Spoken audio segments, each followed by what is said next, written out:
Good evening, Little Masters, and welcome to episode 321 of the Prancing Pony Podcast, where I would not lose so soon what I have found. Have you checked under the couch cushions? Folks, I'm Sara Brown, Shield-maiden of Rohan, and I'm here with the Man of the West, who has apparently recurring dreams, just like Faramir. Alan Sisto. Yeah, let's not talk about those. I can neither confirm nor deny the contents of those, Sarah. Folks, join us as Éowyn finally swipes right on Faramir in the second of our 4 episodes on the Steward and the King, the 5th chapter in Book 6 of The Lord of the Rings. Lucky Faramir. But no matter how you arrive, folks, you're all welcome here in the common room. At the Prancing Pony Podcast, we are reading and talking our way through Middle-earth with plenty of speculation and, oh boy, some bad jokes along the way. Including ones that just got written, folks. We love deep dives into the lore, discussing our favorite themes, and a whole lot more. But we try to keep it light and fun, like a couple of old friends chatting at the pub. And we're so glad you joined us. Indeed we are, and I'm sure you'll be glad you joined as well. But before we get to tonight's chapter discussion, it's time to talk about what's happening this week in Tolkien history, brought to you by The Tolkienist.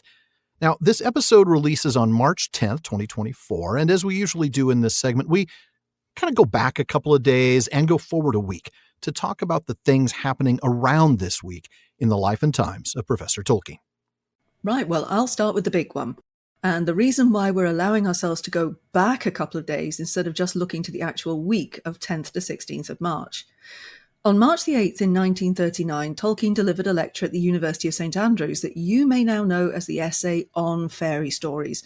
Now keep in mind this was 1939, and The Hobbit had become extremely popular, and Tolkien had begun work on the sequel. This lecture, and the eventual essay that you can read, was very much a way for him to clarify how he understood the emerging literary genre of fantasy.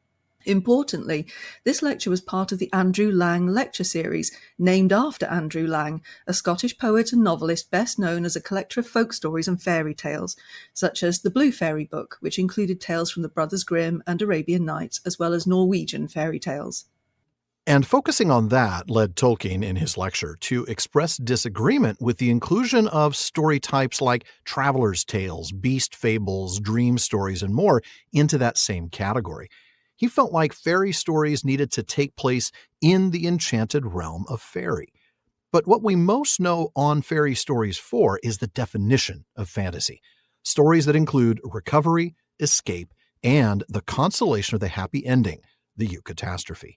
Now, for more on this lecture and on the essay, go back to, well, the very beginning of the Prancing Pony Podcast. Episode 1 was our rookie attempt at walking through this fantastic explanation of fantasy. That feels a long time ago, hey? Doesn't it? And it really was. I mean, by the time this comes out, that's more than 8 years ago. Oh, goodness. And you were just a young whippersnapper at the time. I'm sad to say I was already old. Now, on this very day, 10th of March in 1950, Tolkien was caught in the middle between Sir Stanley Unwin and Milton Waldman in his attempt to get the Silmarillion published alongside The Lord of the Rings. And this day saw Professor Tolkien writing 2 letters. The first, found as letter number 125 in Carpenter's collection, is to Unwin. He writes, in response to Unwin's question about splitting up the work, that, quote, a work of great length can, of course, be divided up artificially into more handy bulks, the sort of process that produced sections of the big Oxford Dictionary labelled onomastical-outing and simple to sleep. But the whole saga of the 3 jewels and the Rings of Power has only one natural division into 2 parts, each of about 600,000 words, the Silmarillion and Other Legends, and the Lord of the Rings. The latter is as indivisible and unified as I could make it. You know, I have to do a word count, but I'm pretty sure the Silmarillion and the Lord of the Rings are not of equal length. No, really no. Maybe he was planning for them to be so. I know, he really was. And I'm not sure if that means that The Lord of the Rings was supposed to be a lot shorter than it ended up, because this is, 1950? Well, by this point, he would have written most of it. So, yes, indeed. Oh, my. I do like his observation that, sure, we can break it up wherever you want. It'll just create titles like Onomastical to Outing. There's our title for the episode. Onomastical to Outing. No. Now, the thing is, he'd known for some time that Unwin didn't want to publish the Silmarillion and its related First Age materials, and so he'd been in conversation with Milton Waldman, representing a competing publisher. He had expressed some interest in those first stage legends, and it's why we have letter number 131, the letter that he wrote to Milton Waldman, basically selling him on that. Now, Tolkien was at this time trying to get Unwin to give him the freedom to go elsewhere. And to that end, he writes, "I realize the financial difficulties and the remote chance of recovering the great cost. I have no money to sink in the bog, and I can hardly expect you to sink it. Please do not think that I shall feel that I have a just grievance if you decline to become involved without much hesitation. After all, the understanding was that you would welcome a sequel to The Hobbit, and this work cannot be regarded as such in any practical sense, or in the matter of atmosphere, tone, or audience addressed. I am sorry that I presented such a problem." Just so politely With phrased. the subtext of "let me out." Letter number 126 is an unsent draft to Milton Waldman. After Tolkien forwarded him the details of Unwin's earlier communication, he tells Waldman what he'd written to Unwin, then says, quote, "There at the moment the matter waits. I profoundly hope that he will let go without demanding the manuscript, and 2 months for reading. But I'm not sanguine. But time runs short. I shall soon be plunged back into business. I already am involved, as I find things getting very out of hand during my absence, and I shall not be free again for writing until I return from Ireland at the beginning of July." Then he adds that Unwin tells me that Farmer Giles has only sold 2,000 copies. I have replied that I have observed no advertisements. I love that little snarkiness at the end. I know. And he did, too. If you go back to the letter that he'd written to Sir Stanley Unwin, he was basically giving him a little grief for like, I haven't really seen a lot of publicity on this book. Is that something you want to do? Yeah. Oh, goodness. So tell us what you really think, Professor, which is, of course, exactly what he does. Now, there's only time for one more moment from Tolkien's life in this segment because we do have a long episode ahead. But for this, we go forward in the week to March 16th. But back in time, all the way to 1916. And it's on that day that Tolkien attended his degree ceremony in Oxford, where he received a first-class honors degree in English language and literature. Now, Skull and Hammond's chronology tells us that it was a delayed ceremony. Thanks again to Marcel, whose blog you can find at thetolkienist.com, for doing some of the research on this. We've got a long chapter discussion ahead of us. Sara, would you please start us off? They were clad in warm raiment and heavy cloaks, and over all the Lady Éowyn wore a great blue mantle of the colour of deep summer night, and it was set with silver stars about hem and throat. Faramir had sent for this robe, and had wrapped it about her, and he thought that she looked fair and queenly indeed as she stood there at his side. The mantle was wrought for his mother, Finduilas of Amroth, who died untimely, and was to him but a memory of loveliness in far days and of his first grief.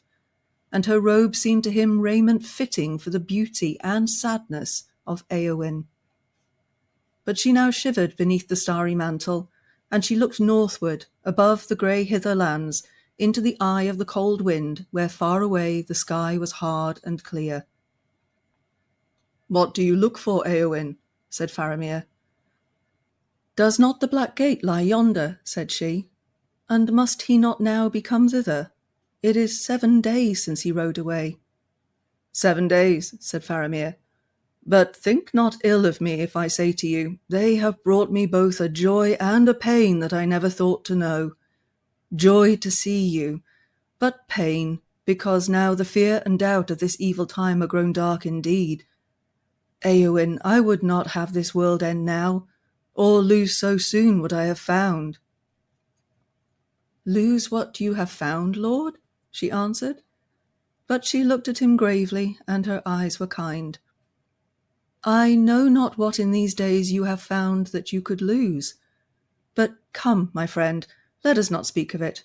Let us not speak at all. I stand upon some dreadful brink, and it is utterly dark in the abyss before my feet.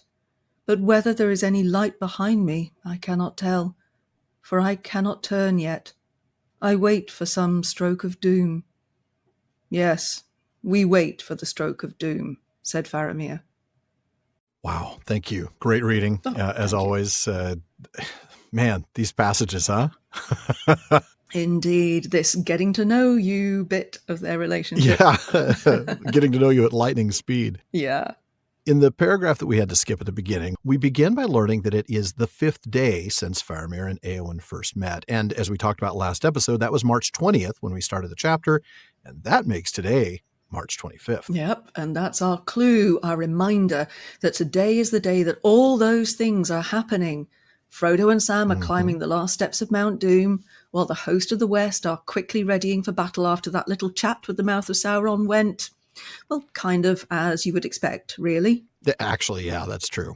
And in those intervening 5 days, no more news had come. Remember, Éowyn was complaining last episode about, the women can tell me nothing. There's been no news. Right. And even the warden's like, well, we don't have any news. And they've only been gone a little while. Well, they've been gone 5 more days and there's no news at all. And so once again, they're just on the walls of the city looking out. And the weather is really adding to the somber sentiment here, right? I mean, it's cold. You've got that north wind rising, and it's not the only place that's mentioned. This matches what we read at the beginning of the last chapter, which was Gandalf turned, looking back north where the skies were pale and clear, and that Gwaihir and Landroval came speeding on a gathering wind. And Gwaihir even says, the north wind blows, but we shall outfly it. Now, back to what you actually did read, given the wind and the weather, it's not a surprise to start out with Faramir and Éowyn sort of bundled up a little against the elements, warm clothes and heavy cloaks. And we get a description of this gorgeous mantle. By the way, I had to look that up. That's a loose and sleeveless cloak. I'm from California. I'm not sure I've ever seen a mantle. I mean, I've seen jackets, I've seen hoodies. Mantle, not a word I knew. But anyway, that's a loose and sleeveless cloak. Absolutely gorgeous, isn't it? Well, the description certainly is. It's a deep, deep blue, the color of deep summer night. And it's got stars around the hem and where it wraps around the neck. And we're told that Faramir brought it specifically for her to wear, looking fair and queenly. And it'd been made for his mother, Denethor's late wife, Finduilas.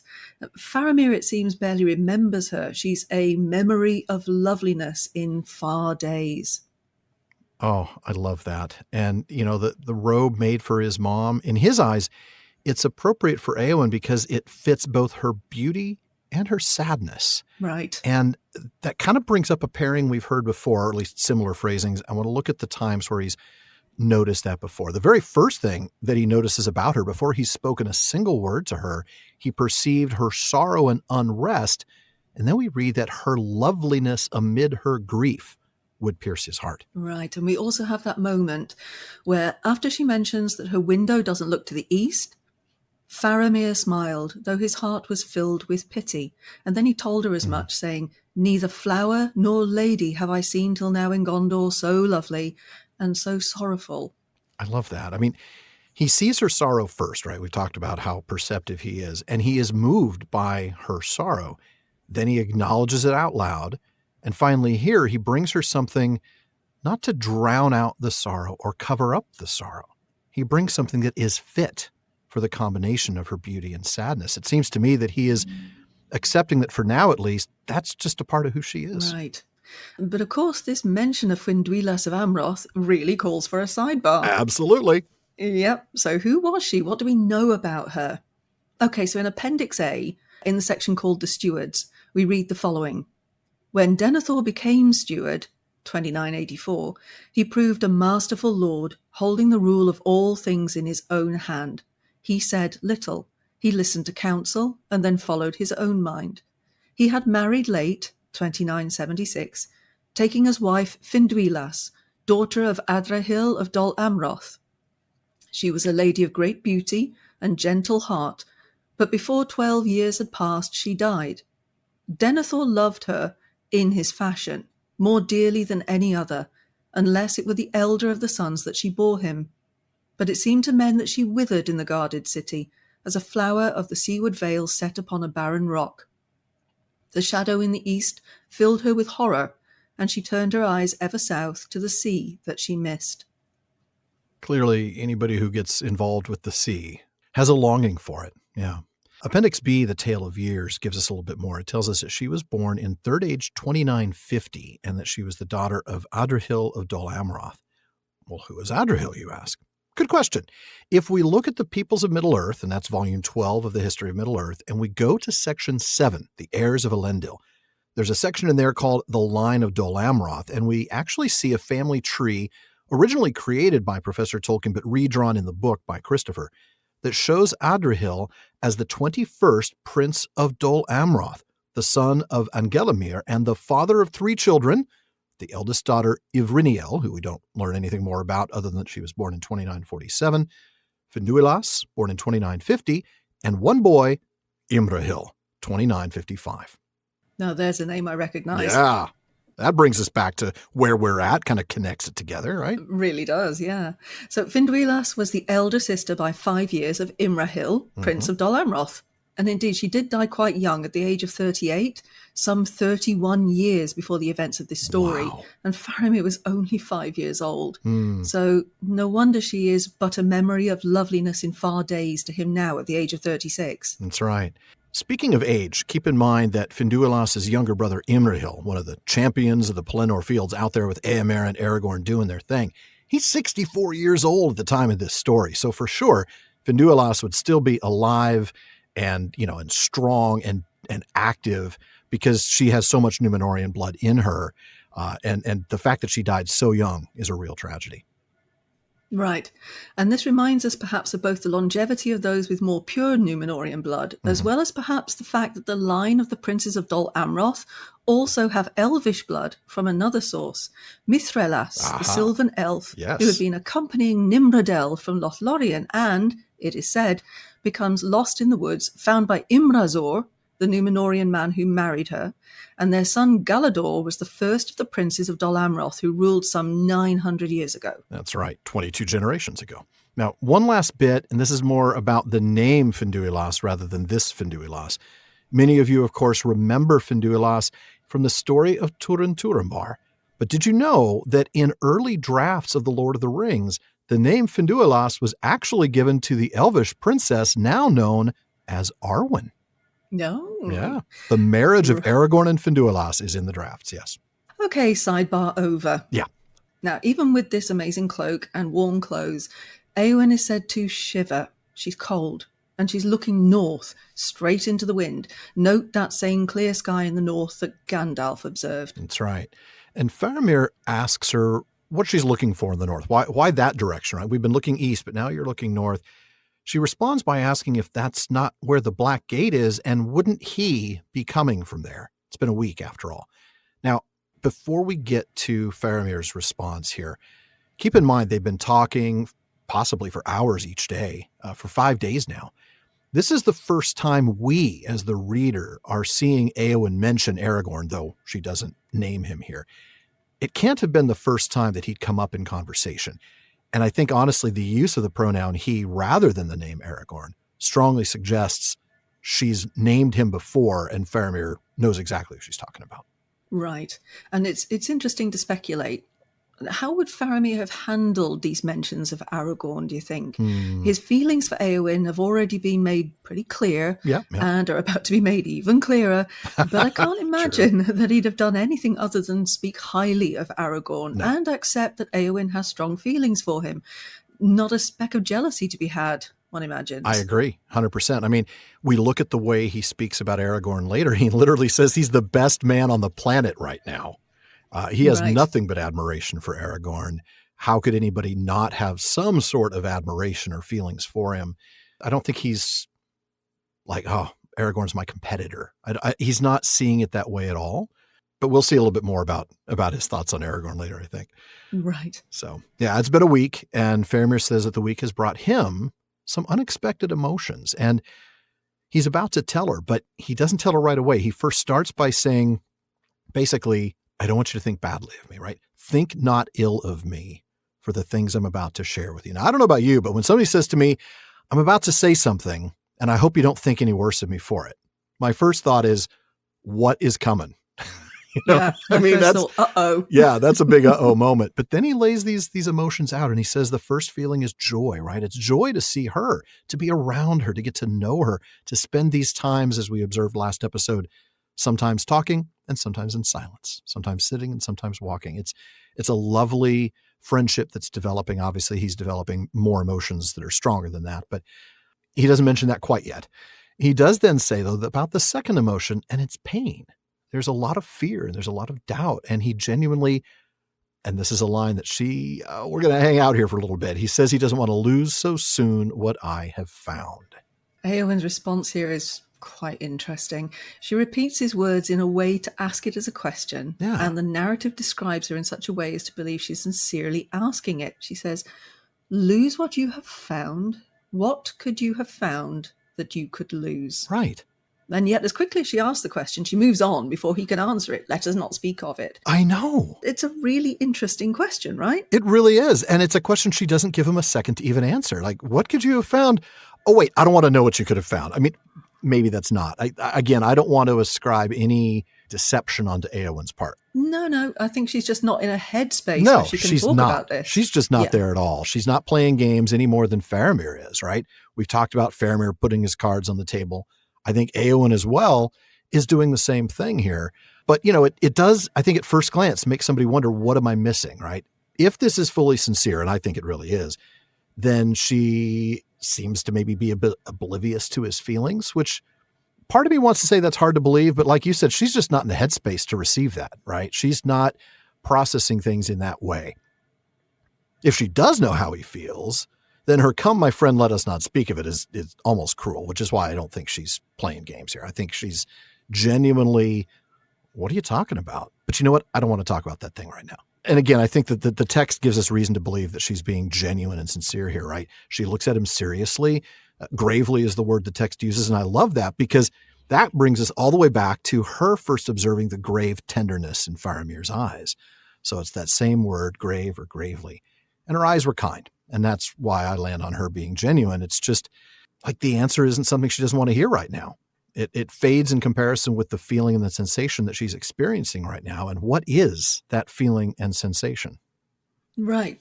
To me, she's so fixed on the problem that she's had ever since she woke up from the Black Breath, right? And looking towards the east and then looking towards the north, and I haven't died and I don't know why, and what do I do with that? And in the midst of this, there's this kind, gentle, sensitive person who's listening, with whom she's having conversation. And this is good, but it's not like a magic wand. You know, he hasn't got rid of all of her trauma and all of her despair and all of that darkness in her head. And she's still a little bit lost in that. So this is not a moment where she's able to put that to one side and say, yeah, okay, let's talk, let's date. You know, she's not there. No. There's the sense that she's still on the edge of this dark, bottomless chasm. She doesn't even know if there's light behind her because she can't turn. And there's also this thing about she and he are waiting for some or the stroke of doom. It's interesting because she says, I wait for some stroke of doom. And then he says, we wait for the stroke of doom. It makes me think a little bit of what we talked about last week, where he points out, I'm trying to remember exactly what the phrase was, but he basically said it was talking about waiting with patience the hours, you know, with endurance, this time that we have to spend in the houses of healing. And he's saying, you know, I'm along there with you. He's empathizing with her. He's basically saying, I'm with you on this. Yeah. Uses we. Yeah. He switches from I and some to we and the. I think he does have a sense of this is the stroke of doom. This isn't just some vague stroke of doom. This is a significant world-changing event that's going to be happening. But I think it also speaks to their different emotional states here. Yeah. Faramir sees it as the stroke of doom, and that stroke of doom is the one that may come from Sauron, from Mordor, send in the orcs. This is it. The end of the world, quite literally. Yeah, for Éowyn, this is my interpretation of this, of course, but I feel that she's still so lost in this darkness, and she can't find her way out of it, that it's some stroke of doom. It could come from anywhere. Something's going to happen. I can't quite focus on anything in particular. This stroke of doom could be coming from any direction, and I don't really understand what I'm to do with this. So I think it speaks more to the rather confused state of her mind. I think so. Because, Tolkien doesn't just throw words around willy-nilly, right? I mean, it's just, this word is what I'm using for Éowyn, and this word I'm using for Faramir. 100%. Yeah, I think so. And I want to talk a little bit about the symbolism of her vision here, her sense, right? We're going to get to his dream soon enough. And that's important because that symbolism, I think, is why we also need to take a quick moment and look at the symbolism here. What is this dark, bottomless chasm, or this abyss that she uses, the dark in the abyss before my feet? And then this idea that she's trapped, unable to even physically turn around to see if there's a light behind her. What are we talking about here? This is, for me, it's the language of a depressive state that feels quite familiar. This idea of this dark chasm before her is that sensation of just the slightest little thing could push me over. And I'm trying to hold it together and I'm trying to work my way out of here, but I cannot see my way forward. And one wrong step means that's it. I'm just going to fall into this and then I have no means of crawling my way out again. I don't know. What do you think of that? Yeah, I think the same thing. I mean, I think we've been seeing Éowyn in this depressive state for, well, honestly, just about the entire time we've known her, in fairness. I mean, maybe different stages of it, but certainly even when we first meet her in the Golden Hall, when she is just utterly consumed by the role that she's had to play as Theoden's caretaker, when she ought to be out there with Éomer, fighting the battles and doing these things as the Shield-maiden that she is. Yeah, and she's desperately masking. Yes. That whole time that she's in the Golden Hall, she's desperately masking. She's trying to do what needs to be done. Right. And yet underneath that is just so much frustration and sorrow and despair, all under the surface there. Yeah. I mean, just because you've come through and done some deed that you wanted to do. Oh, yeah. Does not mean that all of that trauma No. has gone away. Trauma doesn't just vanish, right? No. And I think we'll talk more about that when she does have that sort of turning point. That doesn't mean that those losses are gone, that the trauma is gone. But yeah, I think here we're seeing the end result, if you will, sort of the late stage of this sorrow, this sense of loss, this sense of, I'm never going to be able to get this thing that I want, which is valor and honor and a role that is significant, not being in a cage and all this kind of thing. So yeah, I think so. I think here Tolkien actually has written very beautifully what can happen to somebody when so much trauma has happened around them, to them. And this is like the inevitable end stage of that, in that she's now lost and doesn't know which way to turn. And in some ways doesn't even want to try because it's just too hard. Yeah. Trying to find that way out takes energy that you just don't have. Well, she's been spending all of her energy for years in... Yeah, it's like being in a fog. Yeah. So, yeah, I wonder if that speaks to this inability to turn. Yeah. She doesn't have the spoons. That's a good way of putting it. She has gone through so much, expended so much, and she's still, she's been healed in body. And yes, Aragorn has done what he could to bring her back from the effect of the Black Breath. Yeah. But like he talks about, and I don't remember exactly where he says this, but basically he tries to explain that if she comes back, if she wakes to despair, then she may never be the same. She may still die. If she wakes to hope, then she has, this future, this recovery. And I think this is just a reminder that she's still very much on that precipice. She's, well, quite literally in the case of this image, she's on the edge. And does she sink into that oblivion? She right now can't turn around. And I think we'll see that he helps her turn around towards the end of this. If not for Faramir, what might have happened? Yeah, exactly. Ooh, my goodness. Well, we will come back for more of that right after the break.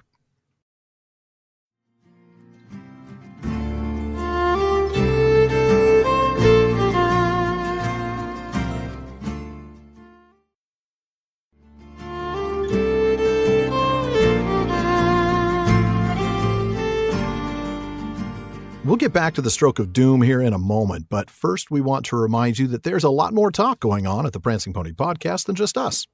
Oh, yeah. The PPP has an amazing listener community.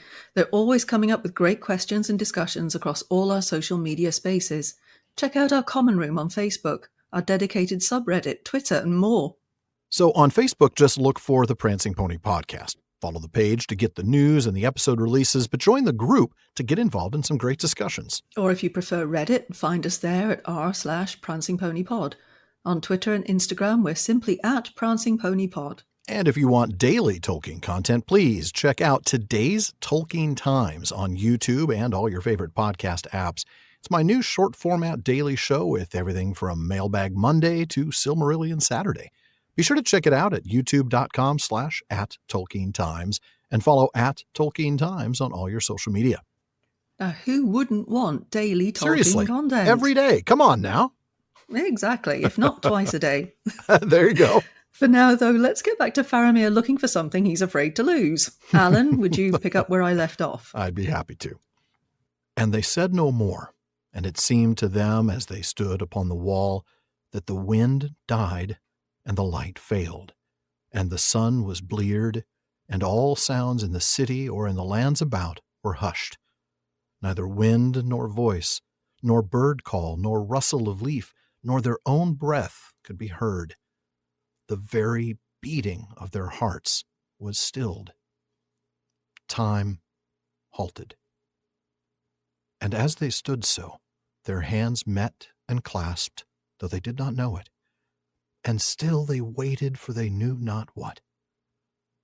Then, presently, it seemed to them that above the ridges of the distant mountains, another vast mountain of darkness rose, towering up like a wave that should engulf the world. And about it lightnings flickered, and then a tremor ran through the earth, and they felt the walls of the city quiver. A sound like a sigh went up from all the lands about them, and their hearts beat suddenly again. "It reminds me of Numenor," said Faramir, and wondered to hear himself speak. "Of Numenor?" said Éowyn. "Yes," said Faramir, "of the land of Westerness that foundered, and of the great dark wave climbing over the green lands and above the hills, and coming on, darkness unescapable. I often dream of it." "Then you think that the darkness is coming," said Éowyn. "Darkness unescapable?" And suddenly she drew close to him. "No," said Faramir, looking into her face. "It was but a picture in the mind. I do not know what is happening. The reason of my waking mind tells me that great evil has befallen, and we stand at the end of days. But my heart says nay, and all my limbs are light, and a hope and joy are come to me that no reason can deny. Éowyn, Éowyn, White Lady of Rohan, in this hour I do not believe that any darkness will endure." And he stooped and kissed her brow. And so they stood on the walls of the city of Gondor, and a great wind rose and blew, and their hair, raven and golden, streamed out mingling in the air. And the shadow departed, and the sun was unveiled, and light leaped forth, and the waters of Anduin shone like silver, and in all the houses of the city men sang for the joy that welled up in their hearts, from what source they could not tell. Oh, man. Wow. Oh, that's a moment. That is a moment. Isn't it? It's a moment, yeah. And talking of moment, the stroke of doom we were just mentioning seems to be happening right at this moment. 120 miles or so away. In fact, if we go back to the chapter Mount Doom, as we accompany Sam up the path to the Samath Naur after Frodo was left in behind, we read, "Far away now, rising towards the south, the sun, piercing the smokes and haze, burned ominous, a dull, bleared disk of red. But all Mordor lay about the mountain like a dead land, silent, shadow-folded, waiting for some dreadful stroke." Some of the same words, bleared, silent, dreadful. The entire world is waiting for this stroke of doom. The wind dies, the light fails, right? We get that bleared sun that we also saw in that passage. The city and the lands around it, they're just dead quiet. So quiet, they literally don't even hear their heartbeats. And in that silence, the stillness as they wait. The text tells us that their hands came together unknowingly. Oh, What do you make of that? Well, there's always, I think, a need for human contact when it feels like the world is ending or some great crisis is happening. Right? Yeah. What strikes me here is I've never seen Éowyn reach out to someone in this way before. Yes. That's what I'm thinking too. Remember we talked about this last week? Aragorn sees her as this sort of ice. I think there's this sense of distance and coldness. She isn't. We see she's very much a woman of passion, of strength, of determination, of all of these great things. But you're right. There's such a fiercely independent streak in her that the idea that she would reach out for that touch is deeply moving. Yeah. And the fact that it doesn't say Faramir took her hand or she reached out for him. Nope. Their hands came together equally, mutual, at the same time. Two equals reaching out to each other at the same time. That is so significant. It is very significant. That, and we continue in that vein with their hair mingling together and all of this, the symbolism as well. But it's very much, I think you hit it on the head. It's that human contact that we need. At this point, it could still be platonic. It isn't necessarily what it's going to be, because, in that moment for all of us, we just need another person to be there and to share that moment with. And I love that they do it together, that we're not told she reached out or he took her hand or anything like that. It is their hands came together unknowingly. They didn't even consciously choose to do it. Yeah. Yeah, and that's the part of the beautiful thing about this developing romance between the two of them. All times Tolkien describes this as being two equals coming together. Yes, every step of the way. Yeah. Yeah, and it contrasts so well with those moments when Éowyn was speaking to Aragorn. Mm-hmm. Oh, yeah. When you could tell there's a power imbalance there. Mm-hmm. And it's not just that Aragorn is this great puissant lord. He's a man. And she, in that moment, is caged in as a woman. And there's a power imbalance just in that. Yeah. But here, talking to Faramir, that isn't there at all. There is no sense of that. It's two equals. And this is why the romance between Éowyn and Faramir, this works. Yeah. Whereas swipe left on Aragorn, babe. He may be good looking. He may be tall. He's too old for you. He's way too old for you. Okay, so at this moment, when their hands come together, we have, as you were talking about, all those parallels between what's happening language-wise, what's happening on Mount Doom and what's happening here. Mm-hmm. So we've got the destruction of the ring, the eruption of Mount Doom, the collapse of the Dark Tower of Barad-dûr. As always, we should look at Tolkien's descriptions carefully. Yeah. The darkness beyond was towering up like a wave. Now we've just had Faramir talking about something like that, right? We have lightnings flickered and an earthquake. Yeah. So going back to Mount Doom again, let's look at the sight that welcomed Sam as he carried Frodo out of the Samathnaur after the destruction of the ring. It, too, is described in a liquid sort of way, as you and Matt observed at the time. Mm-hmm. Towers fell and mountains slid. Walls crumbled and melted, crashing down. Vast spires of smoke and spouting steams went billowing up, until they toppled like an overwhelming wave, and its wild crest curled and came foaming down upon the land. Seriously. Now, come on. Parallels, please. What more do you need, folks? I mean, clearly, Tolkien is trying to tie both these perspectives together, because over here, we get the same thing. The earthquake and the lightnings, too, they happen with Mount Doom, right? The earth shook, the plain heaved and cracked. The skies burst into thunder seared with lightning. And here's the kicker. We get these descriptions of the collapse of Barad-dûr and the destruction and all of this. And it's very much the same from Sam's perspective on Mount Doom as it is from Faramir and Éowyn's perspective here. But we're going to see in a little bit exactly why this reminds Faramir of Númenor for good reason.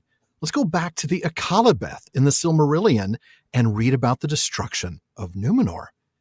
Then suddenly fire burst from the Meneltarma, and there came a mighty wind and a tumult of the earth, and the sky reeled, and the hills slid, and Númenor went down into the sea.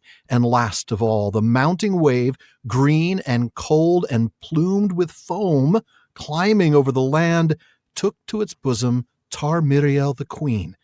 The waters overtook her, and her cry was lost in the roaring of the wind. Oh, that's awesome. Isn't it? Because it honestly feels like Numenor Part 2. Yeah. Right? As though the destruction of Sauron's kingdom is taking place in a similar fashion to the way Numenor fell. Yeah. And this ends with an audible sigh from the land itself before time begins to move. And I did love the way you read that as well. I tried to read a sigh into the text, yeah. Mm-hmm. This is such a beautiful passage, and tying it back to the Akallabeth. I mean, Tolkien clearly connecting these two in his mind, which is exactly why Faramir talks about his dream. I will say this, just from a little science perspective, note that they don't hear the destruction of Barad-dûr from here quite yet. Given the distance of about 120 miles as the crow flies, it would take some 9 to 10 minutes for that sound to reach them. So they're not going to hear that yet. It will still be pretty intense. The drop-off in sound pressure level from a distance 30 miles away, which is where Sam and Frodo are when the Tower of Barad-dûr collapses, to 120 miles away in Minas Tirith, the drop-off is only about 12 decibels between 30 miles and 120 miles. I mean, it had to be deafeningly loud at the tower itself, but the distance between 30 and 120 decibels are still going to be enough that they will hear it for sure. So what was a deafening crash and roar for Frodo and Sam will be audible. It just won't be audible for 9 minutes. I do love a bit of science nerdery, and that was a bit of science nerdery. That's what I do. It's what I do. It's so much fun. Yeah. Fantastic. Okay, so now Faramir brings up the Numenor dream. Yes. And he's certainly right to observe the similarity between the fall of Numenor and the destruction of Sauron, as we just talked about. Yeah. And of course, for Sauron, he survived that first wave in Numenor. Not so much this time, right? I think it's so appropriate that Sauron has to experience this a second time, and this time he doesn't get away. Yeah. Right, because the first time he sat there laughing and then suddenly whoops. Yeah. But he was able to safely make it back, right? Yes. And as Tolkien writes in the letter, somebody had asked him, well, did he take the ring back? And Tolkien writes that Sauron, one should not be boggled by his ability to do this. I love that phrase. One should not be boggled. Yeah, that's a nice hand wave. The author gets to do that. That's just how it works. So Éowyn might not know much about Numenor or its destruction, even though, as we noted last episode, that she does have Numenorian blood through her grandmother, Morwen's Steel Sheen. So she asks him. Yeah, and that's fair. I mean, she's born and raised in Rohan. There's no reason to expect that she would have learned all about, Gondorian myths. She might have heard about it, but not necessarily known the story. So Faramir calls it Westerness, which maybe she's heard it under that phrase, right? So he uses a different word for it. And then he describes his recurring dream, the great dark wave climbing over the green lands and above the hills, darkness unescapable. Now, we've talked on this show before a number of times about how this was actually a dream that Tolkien himself had. In letter number 163 to W.H. Auden in 1955, he writes, I have what some might call an Atlantis complex. Possibly inherited, though my parents died too young for me to know such things about them, and too young to transfer such things by words. Inherited from me, I suppose, by one only of my children. That actually is his second son, Michael. Though I did not know that about my son until recently, and he did not know it about me. I mean, the terrible recurrent dream, beginning with memory, of the great wave, towering up and coming in ineluctably over the trees and green fields. I bequeathed it to Faramir. He adds, though, that he hasn't had that dream since writing The Downfall of Numenor. Oh, that's interesting. Isn't it? I mean, although he just sort of like exercises the dream by writing about it. Yeah. Oh, maybe so. And so fascinating that Michael actually has the same dream, but they didn't know that about each other until later. That's really fascinating. But Tolkien mentions this again in letter 180, a draft of a letter to a reader by the name of Mr. Thompson, in which he says, For when Faramir speaks of his private vision of the great wave, he speaks for me. That vision and dream has been ever with me, and has been inherited, as I only discovered recently, by one of my children. And years later, in 1964, it's mentioned again in letter 257 to Christopher Bretherton, in which he says, Another ingredient not before mentioned also came into operation in my need to provide a great function for Strider Aragorn, what I might call my Atlantis haunting. This legend or myth or dim memory of some ancient history has always troubled me. In sleep, I had the dreadful dream of the ineluctable wave, either coming out of the quiet sea or coming in towering over the green inlands.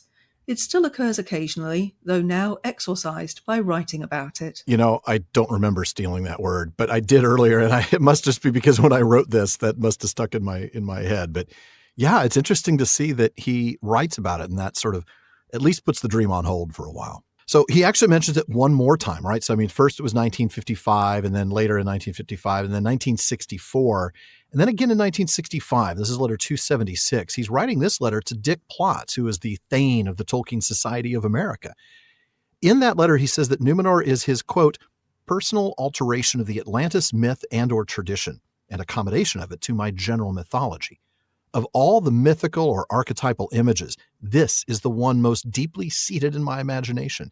And for many years, I had a recurrent Atlantis dream, the stupendous and ineluctable wave advancing from the sea or over the land, sometimes dark, sometimes green and sunlit. Well, it's small wonder then that he gave this dream to Faramir. Yep. Because he saw himself in that character. And we actually referenced the letter earlier, but it's number 180, the draft to a Mr. Thompson, where Tolkien says, in regard to building the story on the hobbits, that I was meant to do it, as Gandalf would say, with a note saying that I am not Gandalf. As far as any character is like me, it is Faramir, except that I lack what all my characters possess, let the psychoanalyst note, courage. Well, Courage. That's interesting. Courage. I need to see the Cowardly Lion starting to sing. Yeah. So, yeah, fascinating, isn't it? That we know that Tolkien saw more of himself in Faramir than in any other character that he created for The Lord of the Rings. Yeah. But the fact that he also gives Faramir the dream that's troubled him since childhood, I find that very interesting. It is really interesting. And even what's really wild here is these letters are written over a span of a decade, right? From 1955 to 1965. And yet the words that he uses to describe them each time are almost identical.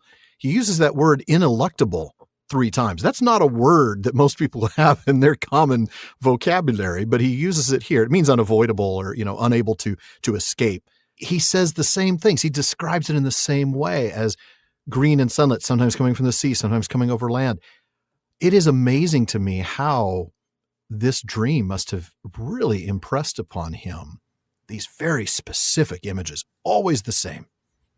Man. Right. Yeah. And goodness, what a dream to have as a recurring dream. Really. Yeah.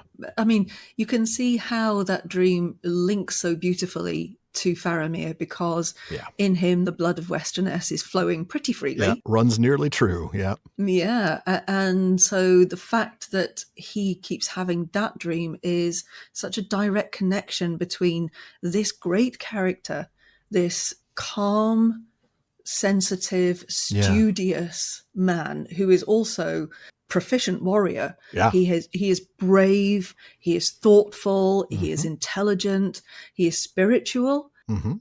And all of these things call back to the first Númenóreans. Yeah, they right? do. Yeah. So I just find it all really fascinating.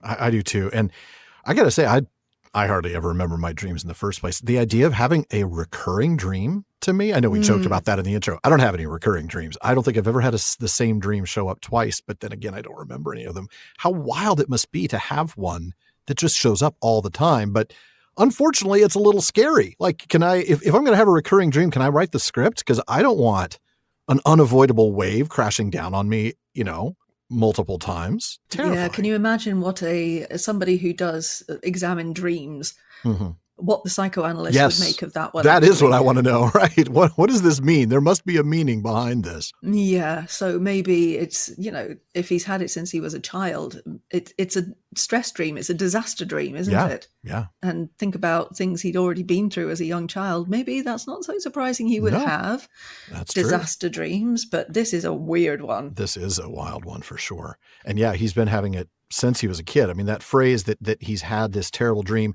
beginning with memory, right? So, it's as far back as he can remember he's been having this dream. So, wow. Well, coming back to the text here, right? Éowyn seems to respond to Faramir's description of this dream with a bit of fear and concern. You mean, wait, darkness is coming? Darkness?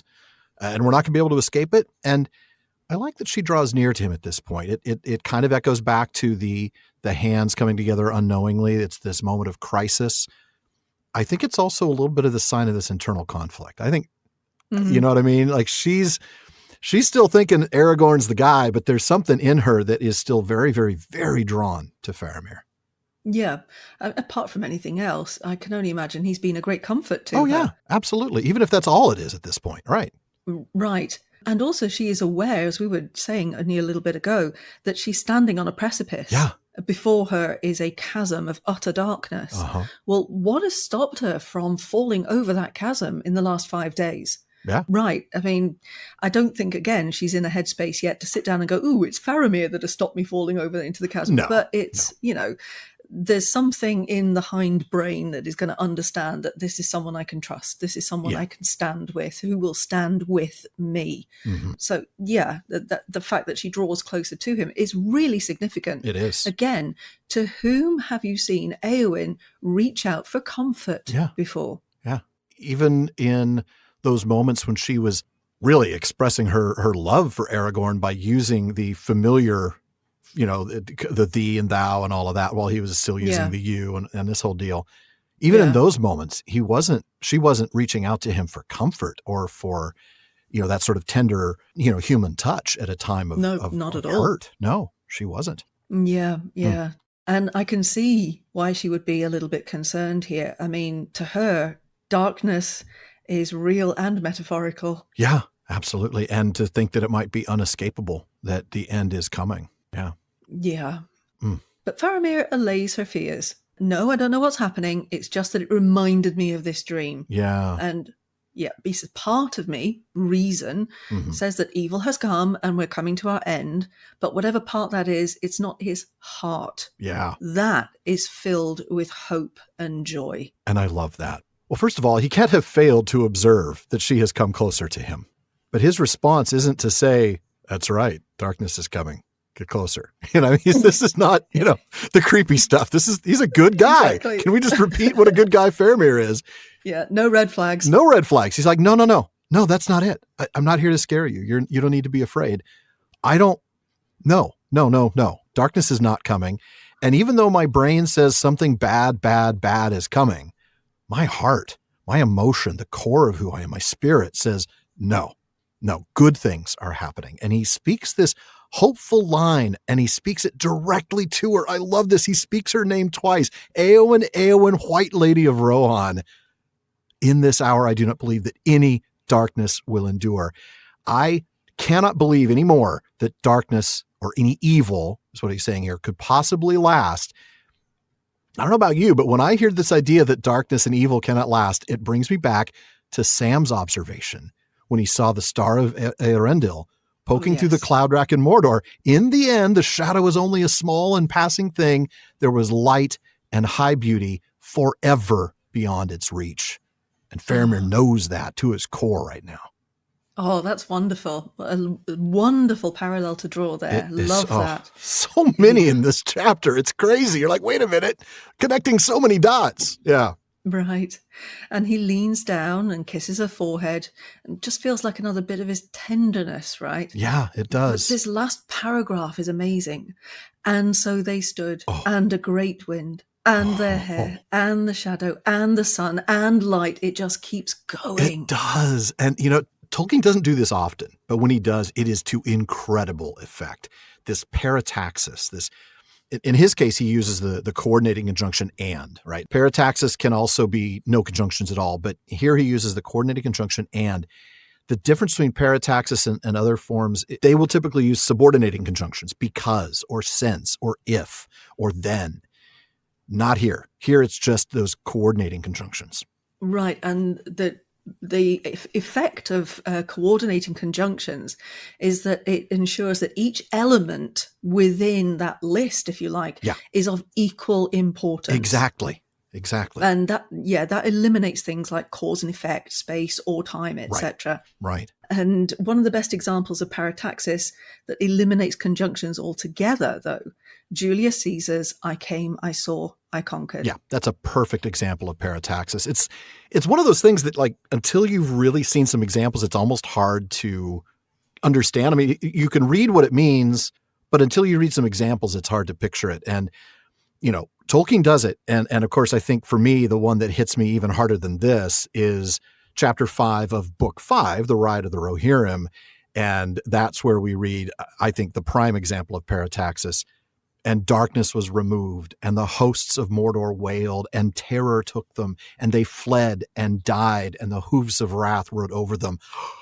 Chills just reading it again. But this is the same thing. It's the same eucatastrophic moment where it all just piles together, and there's no direct cause and effect. There's not even a direct timeline as to which is happening when.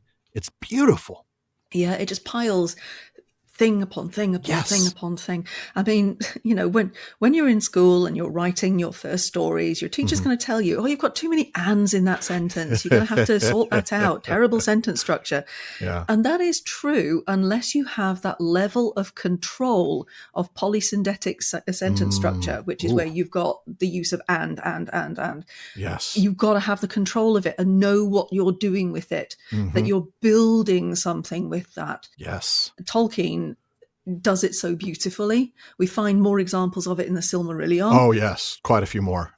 Exactly. And it's just, if you know how to do it and you know how to do it well, it stirs the blood Doesn't when you're it? reading it. It becomes so emotional and such a building. And, oh, man, it spot on. Spot on. And here in this moment, when they're kind of drawing together a little bit, I think the mingling of their hair in the wind is such a lovely touch. It is. It really is. And I love the visuals of it too. The raven and golden. It's another one of these little symbolic things of the differences coming together. These aren't the same. It's Rohan and Gondor and raven and gold. And it is lovely. I just want to point out, coming back to the parataxis, this idea that the sun unveiled, it's not necessarily because the shadow departed, right? That's the thing. There's no direct cause and effect. So things like, and the shadow departed, and the sun was unveiled. There's not a cause and effect connection. And there's not even a time connection. They could be happening simultaneous, or it could have been one before the other. And that's the kind of thing that this does, is it builds a moment where it's all happening at once in your head. Yeah. Right. And of course, that's been already signposted by the connections between the descriptions and language in this chapter and the descriptions and language that you've already read in the chapter Mount Doom. Yeah. And when you've got those linkages, then you know that things are actually happening kind of simultaneously. But the use of this parataxis then makes it clear again that something's happening over there, and something's happening here, and something's happening here. And the way in which in these last few chapters Tolkien has managed to parallel events so that we kind of keep up with what's happening in all the different strands of the story is just, it's such an example of his massive control over this narrative that for some writers would just get completely out of hand. Yeah. I mean, this is trying to write something like this. I can't even, Tolkien's mastery. He plays with this. He's just so good with language. That's why it's very difficult to accept when he makes maybe a small mistake from draft to final. And you're like, oh, that's a slip of what was in the original draft. And because so few of those things slip through, and he's so very intentional about everything that it's hard to believe there's ever even a single slip. It's really amazing. Yeah, indeed. Wow. But I mean, he has such finite control of what's happening in his sentences. I mean, for example, the semicolon after "and light leap forth." Yeah. Now that does suggest a break before the other moments. Yeah. And that's just it's so blooming clever. It's so subtle. It's so tiny. And yet it does exactly that. It does bring in a little bit of sequential connection, right? That all happened then, but he doesn't use then. He still is able to maintain pure parataxis and yet still give you a little bit of a timeline there. Oh, yeah. It just makes me want to go, we're not worthy. We're not worthy. We're not. I love how he mentions the waters of Anduin, because then the very next phrase is the joy that welled up in their hearts. He continues that water theme as well, which we've seen, both in its destructive form of the wave, the ineluctable wave.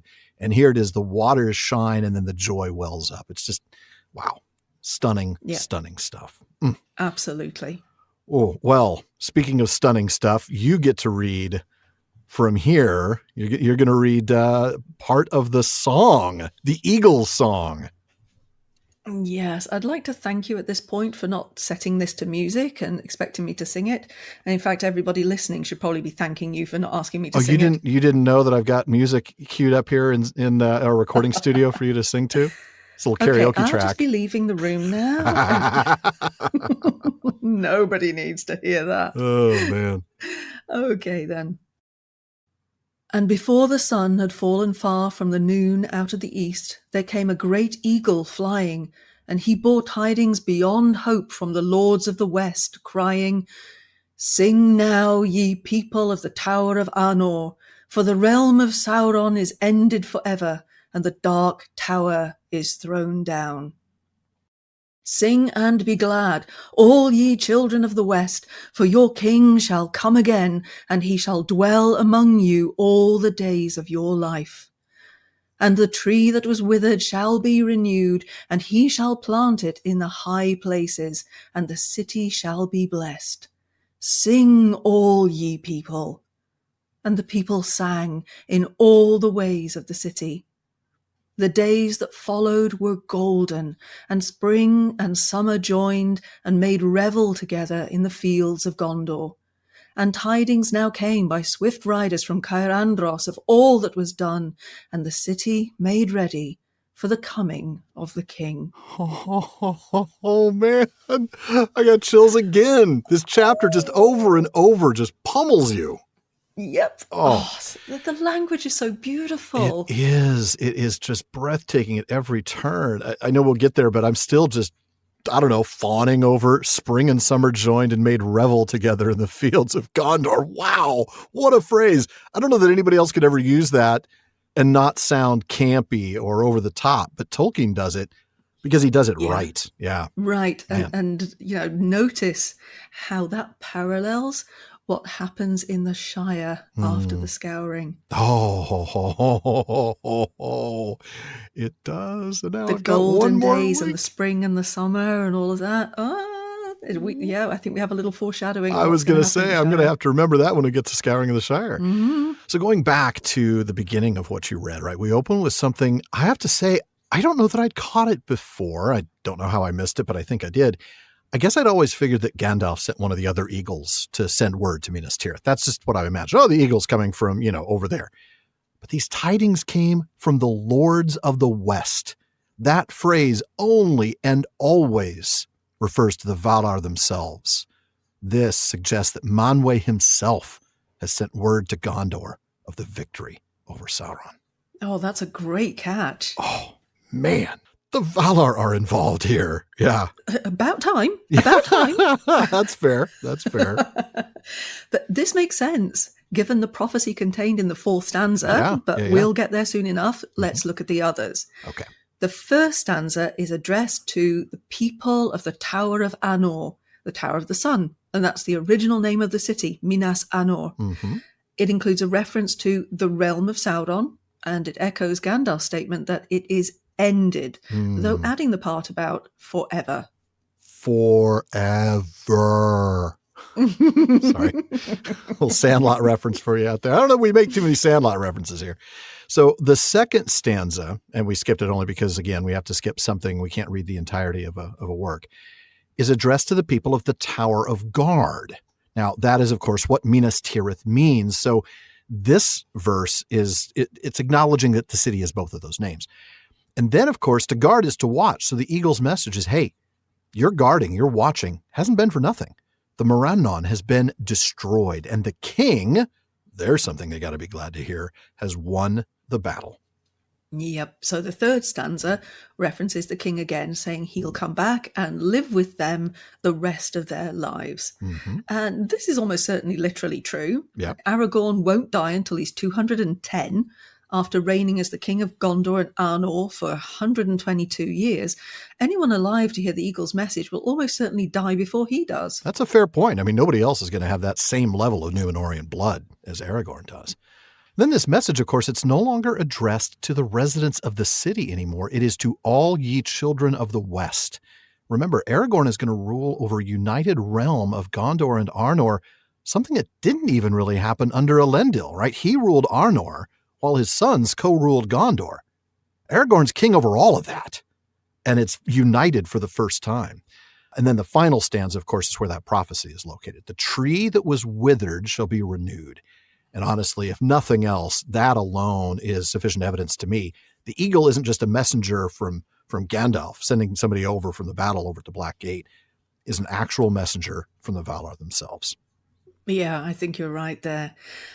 And then we get a single paragraph that covers what's happening in Minas Tirith from March 25th to April 30th.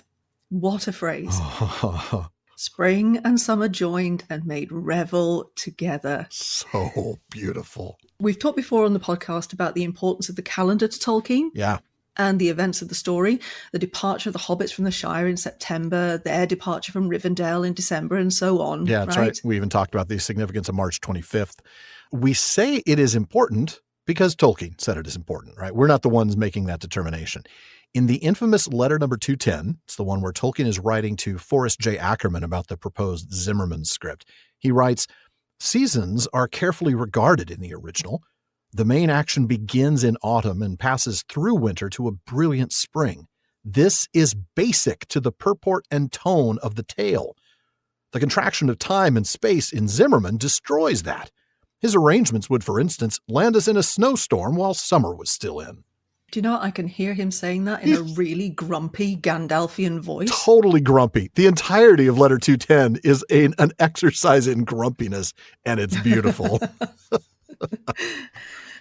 And now messages are being sent from the host of the West, coming by horseback from Caer Andros so the city can be prepared for Aragorn's return and the pending coronation. And we also get a specific mention of Merry, who was asked for and left with the wagons that were taking supplies to Caer Andros. Can I just say, I know it's an off-camera moment. I would have loved to have seen the reunion of Merry and Pippin when Merry got to Caer Andros. So that would have been so much fun. Can you imagine that? It would have been so good. So cool. Well, the text tells us that Faramir didn't go because he had gone on to take his role as the steward. Interestingly, though, because he really only has one purpose in that job, to prepare to dismantle the office and hand everything over to the king. Right. Yeah. Faramir is Faramir. If he's been summoned, he'd have gone. And I'm glad 100%. He didn't have to go, given the next section. But he's not going to push back on any request from Aragorn. Aragorn is his king. He's already recognized that. Yeah, absolutely, 100%. And you're right. If Aragorn had said, "I need you here," Faramir would have left. And, well, then we wouldn't have gotten this next section. Right. And I think it's your turn to read. "And Éowyn did not go, though her brother sent word begging her to come to the field of Cormallen. And Faramir wondered at this, but he saw her seldom, being busy with many matters, and she dwelt still in the houses of healing, and walked alone in the garden, and her face grew pale again, and it seemed that in all the city she only was ailing and sorrowful. And the warden of the houses was troubled, and he spoke to Faramir. Then Faramir came and sought her, and once more they stood on the walls together. And he said to her, 'Éowyn, why do you tarry here, and do not go to the rejoicing in Cormallen beyond Caer Andros, where your brother awaits you?' And she said, 'Do you not know?' But he answered, 'Two reasons there may be, but which is true, I do not know.' And she said, 'I do not wish to play at riddles. Speak plainer.'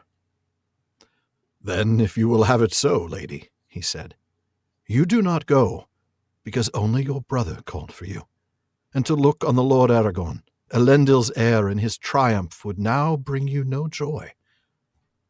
Or because I do not go, and you desire still to be near me. And maybe for both these reasons, and you yourself cannot choose between them. Éowyn, do you not love me, or will you not?'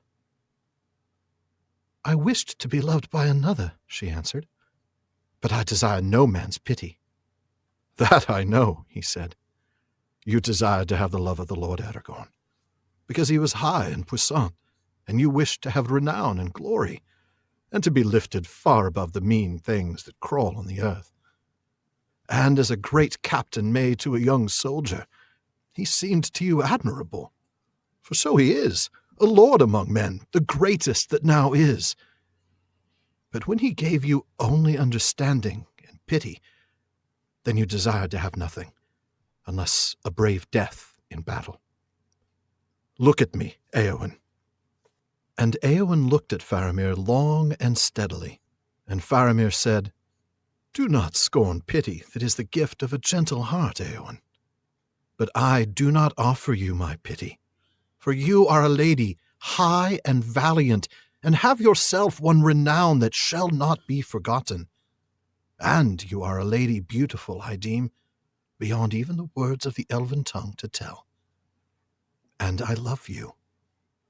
Once I pitied your sorrow, but now were you sorrowless, without fear or any lack, were you the blissful queen of Gondor, still I would love you. Éowyn, do you not love me? Oh, man. Oh, Faramir just laying it on the table, man. I just want to run towards him and go, yes, Faramir, yes, yes, yes. I know. We all love you, Faramir.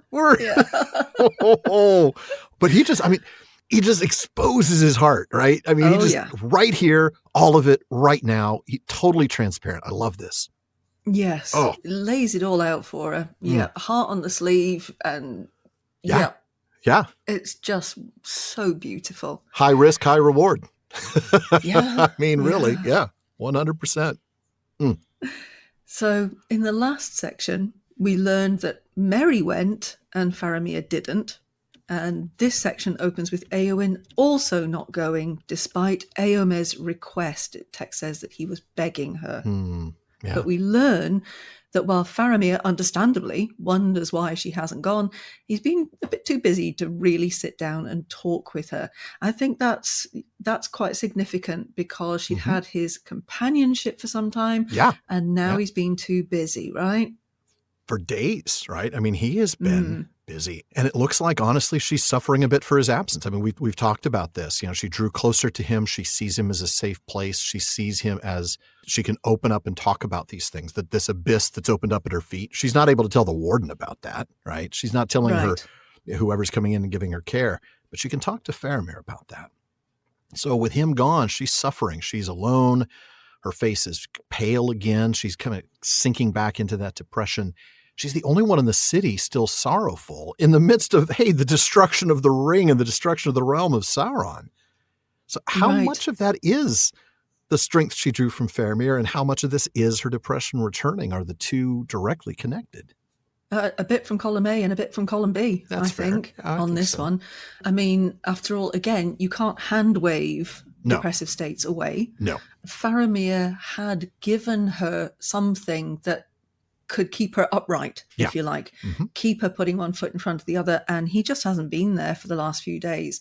No. So it's not like she can suddenly start bouncing around going, yay, the war is won. Isn't all life wonderful? Because she is still not in that space. And it doesn't change the truth for her. It doesn't change what she's going to be dealing with in terms of the cage, in terms of her not being able to, if anything, it makes it worse because now there isn't a battle to go out and die in. Right. Yes. So she's like, well, now what? Yeah. So, there she is on her own, no one else to talk to because, as you said, she's certainly not sharing this with anybody else.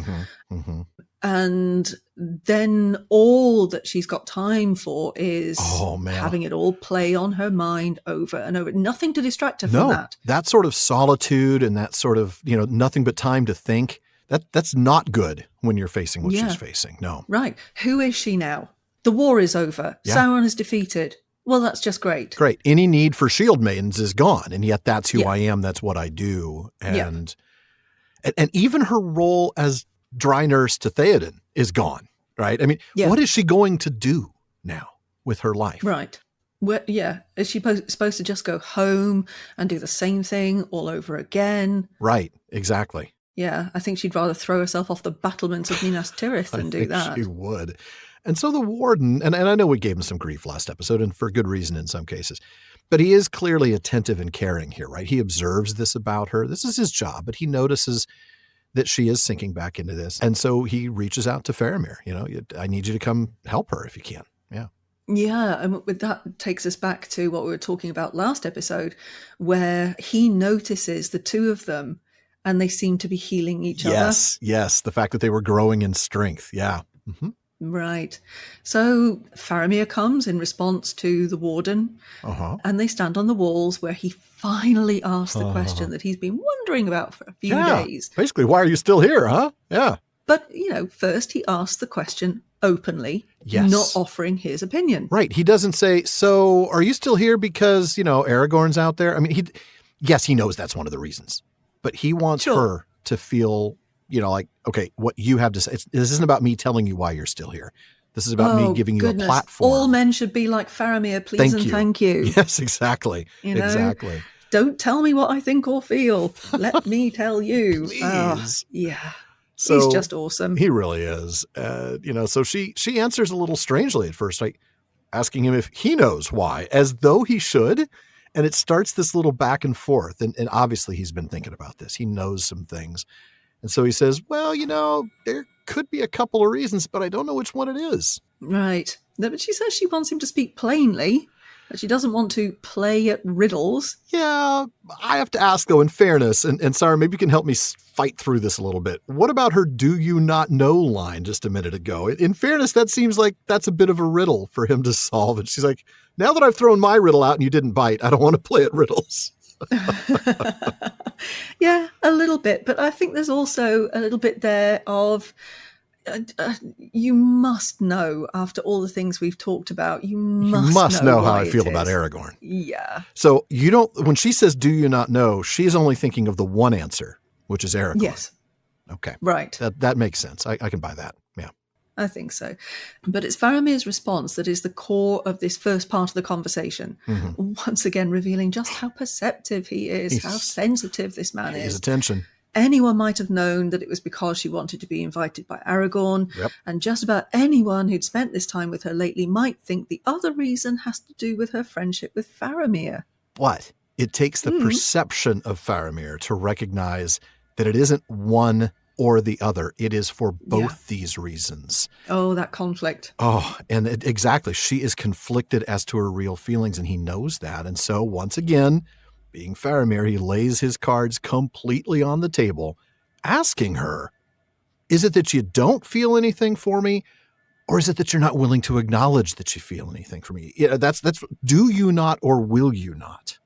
Yes. Will you not, meaning want you not? Do you not want to? Right? This is, is this not your will? Yeah.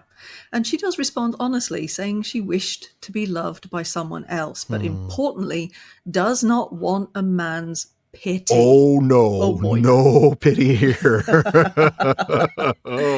Don't even consider it. Yeah. And the first part of Faramir's response is directed to the first part of her statement, her wish to be loved by another, the unnamed, by Éowyn anyway, Aragorn. Yeah. And he calls out the obvious.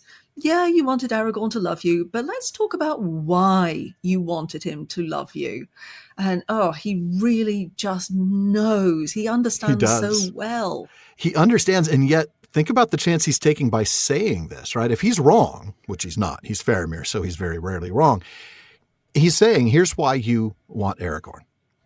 If she's not ready to hear this, what's her response going to be? I mean, she's in a position to become very defensive about her love for Aragorn here. If he's not very tender, very careful, very precise, and also very accurate. So he tells her, you wanted what he is, right? You wanted to be renowned. You wanted to be high. You wanted to be powerful. And that's what puissant means. It means having great power or influence. And not only did you want what he is, you admired him for who he is, right? The way a private might admire a commanding officer. And he says for very good reason, Aragorn is literally the greatest man that now is. Like, I have chosen to love a woman who loves the greatest man on earth. I am doomed. Sucks to be me. It does. It really does. And I love this because Faramir isn't playing the I'm as good as the guy you want, or I'm even better than the guy you want. He knows full well how incredible Aragorn is. He's going to be working for the guy. He is the king. And yet he's not even trying remotely to compare. He's not talking about comparison at all. This tells us so much about Faramir's character. Yes, it does. How, he understands why she looked to Aragorn. Who wouldn't? Yeah, exactly. Right? Who wouldn't? He's amazing. Flippin' Aragorn. Yeah. Yeah, exactly. So he absolutely gets it. Mm-hmm. And he's honest with her and honest with himself about this. Yeah. But I think he gets that even though it's understandable that she looked to Aragorn and felt something for Aragorn, that maybe this is not what she should have been feeling for Aragorn, because it's not right for you anyway. I mean, he doesn't say to her, for goodness sake, he's not right for you. Or, goodness, or no. like that. That's so not Faramir's style. He's not stupid. No, he's not. But underneath all this, I get the sense that he understands. I know why you've fallen for Aragorn. But here's the thing, right? Yeah. You wanted him for these reasons, all justifiable valid reasons, understandable reasons, yes. Yeah, but so yes, he points out to Éowyn, he only offered you pity, not love, and that led you to want nothing at all. Yeah, except to find valor in an honorable death in battle. That's right. That's not good for you. No. But he doesn't say that, right? No judgment calls here. He's very clearly just sort of walking her through this. And now that he's sort of addressed that first part of her statement about wishing to be loved by somebody else, he's not done, right? This isn't just about responding to her desire to be loved by Aragorn. It's about responding to her rejection of pity, isn't it? Right, exactly. And I think that in this section here, we can understand that there's a lot of different ways of understanding what pity means. Yes. All right. He firmly tells her to look at him, and she does so long and steadily. And she is, I think, at this point, ready to hear what he has to say. Remember, last time she wasn't ready to hear it. Not at all. She didn't want to hear it. Even earlier in this section, you're like, what could you possibly lose that you have found, Lord? I don't know what you're talking about. And like we said, she really didn't, Yeah. Yeah. So first, don't reject pity when it's coming from someone who cares. Yeah. That is, don't reject the good kind of pity we've talked about, as opposed to the, oh, poor girl, condescending pity, which is going to get your face slapped. And you're free to reject it. And you should. Yeah. But this is a different kind of pity. This is a compassion. This is an empathy. Yes. And that's a different kind, right? It is a very different kind. But even that pity, Faramir says, I'm not here to offer you that. That isn't what's on the table right now. Yes, I have felt pity for you. Yes, pity deeply moves him. We've read about that, last week. That is something that stirs his heart. But that's not what he's here to offer her. And what he says next is crucial. I love that it comes before he notes her beauty, too. He acknowledges, sees, and makes it clear. He states that she is valiant and she herself is renowned. The very traits that she sought to have through a relationship with Aragorn are traits she actually possesses in and of herself. That's so important. Yes. Yeah. You don't need a man to make you great. Absolutely right. You are valiant and renowned who you are and what you've done. Yes. And I love the fact that he brings these things up before saying, oh, and you're really pretty. But he doesn't leave that out because, he doesn't leave it hurt. out. But it doesn't hurt. But as we were talking about last episode again, we were saying that she's probably heard this. Oh, yeah. Hundreds of times, from of course. Plenty of men. Oh, you're so beautiful. The White Lady of Rohan, blah, blah. Yawn. It's not important to Éowyn. No, it's not. And she not. certainly doesn't want a man who only sees her for her beauty because yawn. But here we have a man who recognizes that she's so much more than that. I mean, that's what every woman I know wants, is someone who sees you for more than what you look like on the outside. And suddenly here you have Faramir who does this. And more than just that, he doesn't just see past the beauty into something else. What he sees is the very thing she wants to be known as. Valiant and renowned. Yeah. Yeah, that you are actually it. Crucially, Faramir says this, and I think he helps her to see this truth as well. Yeah. He's certainly the only one ever to speak to her, so far at least, of her valor. Exactly. I mean, you think back to that conversation with Aragorn in the passing of the Grey Company. He doesn't say anything about that. Nope. He talks about duty. Nope. He talks about duty. And he's not wrong from a technical or legal perspective, but my goodness, he misses so much. Yeah. Oh, yes. Yes. Yeah, just go sit down, Aragorn. We're talking to Faramir now. Okay. Yes.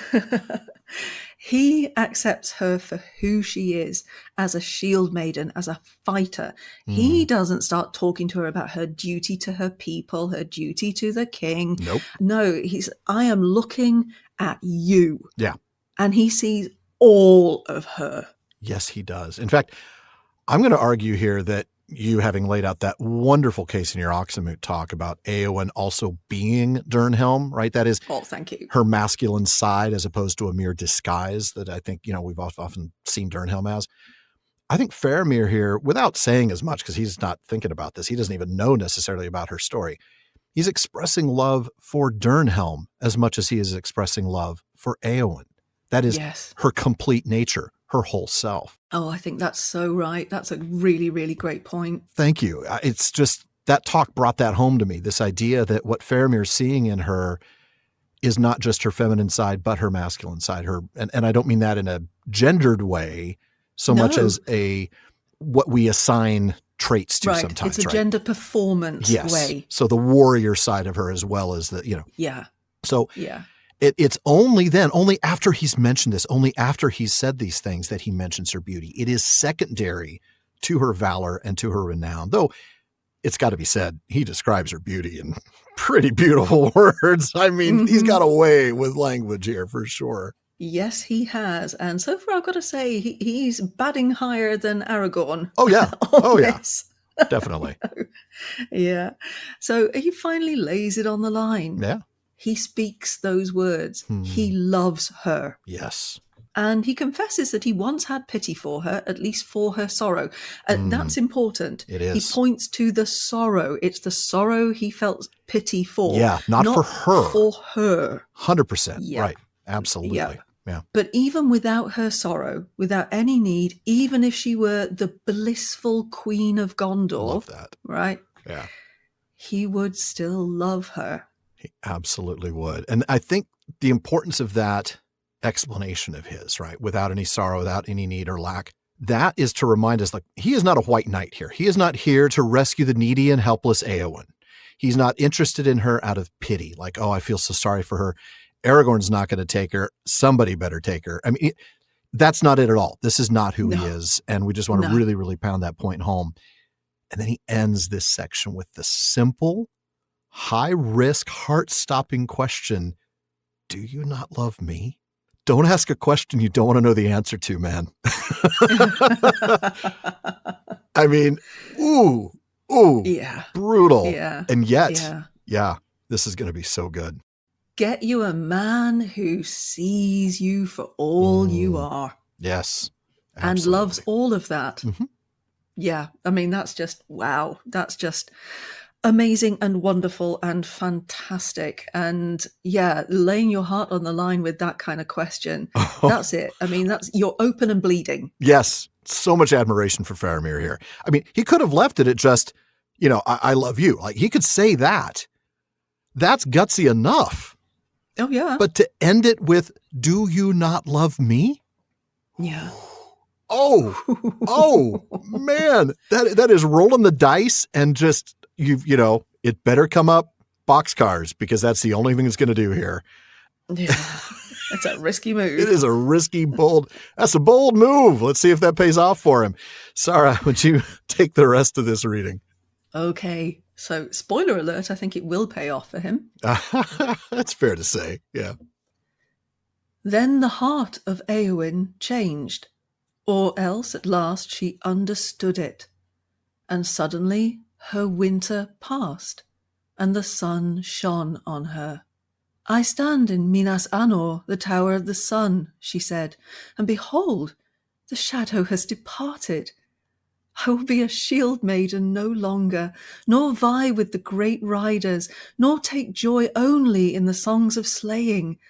I will be a healer, and love all things that grow and are not barren. And again she looked at Faramir. No longer do I desire to be a queen, she said. Then Faramir laughed merrily. That is well, he said, for I am not a king. Yet I will wed with the White Lady of Rohan, if it be her will. And if she will, Then let us cross the river, and in happier days let us dwell in fair Ithilien, and there make a garden. All things will grow with joy there, if the White Lady comes. Then must I leave my own people, man of Gondor, she said, and would you have your proud folk say of you, there goes a lord who tamed a wild shield-maiden of the north? Was there no woman of the race of Númenor to choose? I would, said Faramir, and he took her in his arms and kissed her under the sunlit sky, and he cared not that they stood high upon the walls in the sight of many. And many indeed saw them, and the light that shone about them as they came down from the walls and went hand in hand to the houses of healing. Yay! I love that passage. Oh my goodness, so many good moments in there. So do I. Oh. And, in the past I may have had one or two things to say about it. Well, fortunately for you, we're on a show where you get to talk about it. Oh, yay. Buckle up. Oh boy. Yeah, I was going to say we may only be an hour and a half into this episode, but folks, this point could take another half hour, I'm sure. So I want to go back to the very beginning, the first sentence, right? Then the heart of Éowyn changed, or else at last she understood it. I think we often read the first part of that and sort of just assume that's what happened. We read it as her heart having changed, but I really, really think it's the second half of this sentence that's more likely. She understands her own heart now. You know, you talked about earlier, you don't just magic wand away the trauma. This isn't those things are gone. The hurt is not gone, but she understands a lot of it now. She understands her heart now. Yeah. Right. And it comes down to that conflict that you've been talking about, this conflicted feelings that she's been having between, but I love Aragorn, the Lord Aragorn, I want that. Yes. And, Faramir.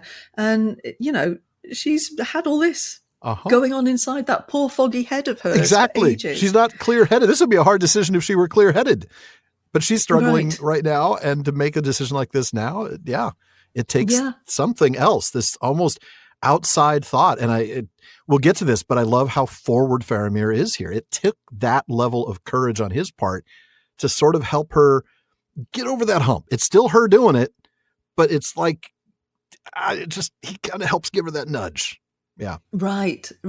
And he explains things, but without mansplaining it. Yes. Oh my goodness. He says, you know, you wanted the Lord Aragorn because he's high and puissant and you wanted all of those things, but actually you already have them. Yes. I love that. And can you imagine that being a sudden revelation in her mind? Oh my gosh, you're right. I do. I am valiant. I am renowned. They're going to be singing songs about me because I killed the Witch King. Yeah. Yeah. Yay me, actually. Yeah. Yay me, actually. I love that. Yeah. Good point. And I think this moment, this realization, this understanding of her own inherent and earned valor and renown, I think this is what finally loses the shadow. Yeah. It's not just Faramir loving her. No. I think she has to understand herself. Yes. And then the shadow can lift. Exactly. And it's, you know, I mean, he's acknowledged her heroism, right? Her worth as a fighter. And that is, it's her worth for who she is instead of this gender role that she's been forced to accept most of her life, you know? And that, I do have valor. I am known for this thing, right? I have renown. Because of the accomplishments and the achievement that I have done. Yeah. Not that somebody else has done, I have done. Yeah.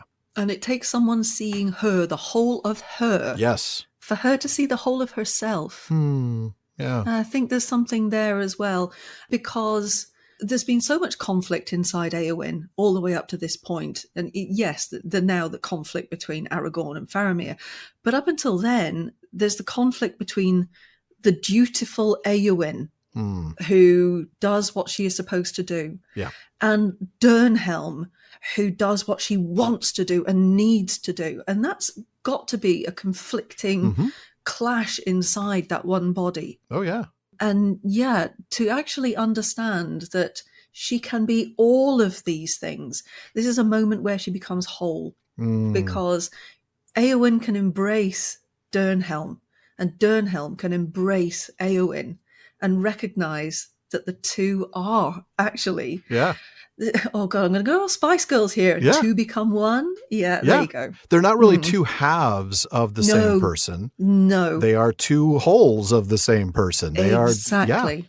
Yeah. Yes, 100%. which comes back down to my whole argument about how Dernhelm is not a disguise. Dernhelm is part of Éowyn. Yeah. But she has to learn to accept that she can be both for her to actually be happy. Yeah, absolutely. Man. So, Ooh. Anyway, going back to a moment we talked about earlier with the eagle's message, she describes this place not as Minas Tirith, but as Minas Anor. I love that because it's so fitting, right? The shadow has finally gone. It has lifted. She can see clearly in the sun. I can see clear. It is a bright, sunshiny day. And she is in the Tower of the Sun, and I love this. And she chooses now to set aside that role that she clung to with such strength, right? The Shield-maiden role. Yep, this is such a radical reversal from last week. Shadow lies on me still. Look not to me for healing. I am a shield maiden, and my hand is ungentle. Yeah. But now that Dernhelm has been recognised and fully seen, she chooses to be a healer. Now, I want to come back to that. Oh, we will. We will linger on that for a bit. I want to say first that she says she won't take joy only in the songs of slaying, which certainly suggests to me that she will still take joy in them, just not only in them. Yeah. Right. Yeah. She's not setting all of that aside. And this is when we come back to the whole being a healer thing, and we'll get into it then. We will, but it's important to note that she's not just going, oh, I'm going to be all feminine Éowyn now. She isn't setting that aside. No. And that's good, because Ithilien is not going to tame itself. No, it won't. It's a hard place to be. And it's still going to be a wild country for some time. I can definitely see her out there fighting alongside Faramir when the time comes, and the time will come. Absolutely. It definitely will. I mean, that is going to be a time of, there's going to be outlaws and remnants of orcs, and it's going to be a tough place to be for a good long time. Yes, indeed. I want to come back to this moment. I think we really need to linger on this almost flipped switch moment where she sets aside the sword and shield and says, I'm going to become a healer. Please stop me if I'm wrong in any of this, Sara, okay? Because do you think I won't? Yeah, exactly. Do I have to invite you to do that? I don't think I do. I think it could be easy, and I think some people do tend to see this as Tolkien taking her out of a stereotypically male role of warrior and putting her into a stereotypical female role of healer. I'm not here to defend the dearth of female characters in Tolkien. I know we can definitely talk about that at length, but I don't think we can see this moment as any sort of expression of sexism. Tolkien does not glorify the sort of hyper-masculine view of war. He doesn't view war as a masculine thing, or at least not in a good sense. Right. In fact, he uses Faramir to criticize that view, represented actually in Boromir, as has been discussed before. And he presents the balanced view in his conversation with Frodo, where he says, war must be while we defend our lives against a destroyer who would devour all. But I do not love the bright sword for its sharpness, nor the arrow for its swiftness, nor the warrior for his glory. I love only that which they defend. My absolute favorite monologue in the entirety of the Legendarium is that talk from Faramir, and from top to bottom. But yeah, that absolutely is right. Tolkien uses Faramir to criticize this idea that war is a great thing and men should love war, blah, blah. Think about how the hobbits and the other guys in the company interact with each other. They cry, they hug, they comfort each other. I mean, Frodo and Sam on Mount Doom, he's holding his head in his lap. He's stroking his hair. He kisses his brow. There's so much tenderness and love here that is not bro. It's not that sort of masculinity. No, not at all. I think this is really important to understand that for Tolkien, masculinity is not all about just, being that kind of bro character and just, killing orc and beating chest and saying ugh, that kind of thing. That to him actually is a very weak kind of masculinity. Yeah. What he wants for sure. is yeah. Right. What he wants is the kind that is balanced. Yes. And in Faramir, we see the greatest kind of balance, but it's in others as well. I mean, for example, it's in precisely because of his role as both warrior and healer that Aragorn is himself qualified to be king. Precisely, yes. Tolkien putting both of these roles forward as two parts of one whole, not a contradictory idea. A healer is not a woman's job in Middle-earth. No. I mean, the warden, Elrond. I mean, there's so many male characters that heal, that do these amazing works of healing. Yes. A lot of them are descended from Luthien, and she was the one who sort of had this magic about her. But it doesn't make it exclusively, a woman's role. Absolutely not. This idea of the contradiction, I think, goes back to the conversation at the very beginning of this chapter that we talked about last week, the one between Éowyn and the warden. So the warden is a healer who can't understand why or how a healer can be a warrior. He sees them as contradictory, right? I'm a healer, and so I don't really like warriors, and I don't understand why people want to go around poking holes in people's bodies. Éowyn can't see why a healer and a warrior would be the same, because warriors, you got to have warriors to protect people, right? So there's this, for both of them at that time, they're almost on the opposite side of this contradictory thing, instead of seeing the two of them, I should say, as roles that can be fulfilled by the same person. Right. It's now that both sides are good. They're not opposite each other. Exactly. So when Éowyn talks about being a healer, she's not saying anything like, I'm now going to just put aside all of my warrior ideals and I will kind of dissolve into this very feminine role of being not at all. Because again, being a healer in Middle-earth is not a feminine role. It's a role for anybody who has that power, because we have Yoreth is a healer. She understands the herb lore better than the herb master, or herb master, I should say. I'm going to catch so much trouble here. She understands healing, and she's a good healer in and of herself.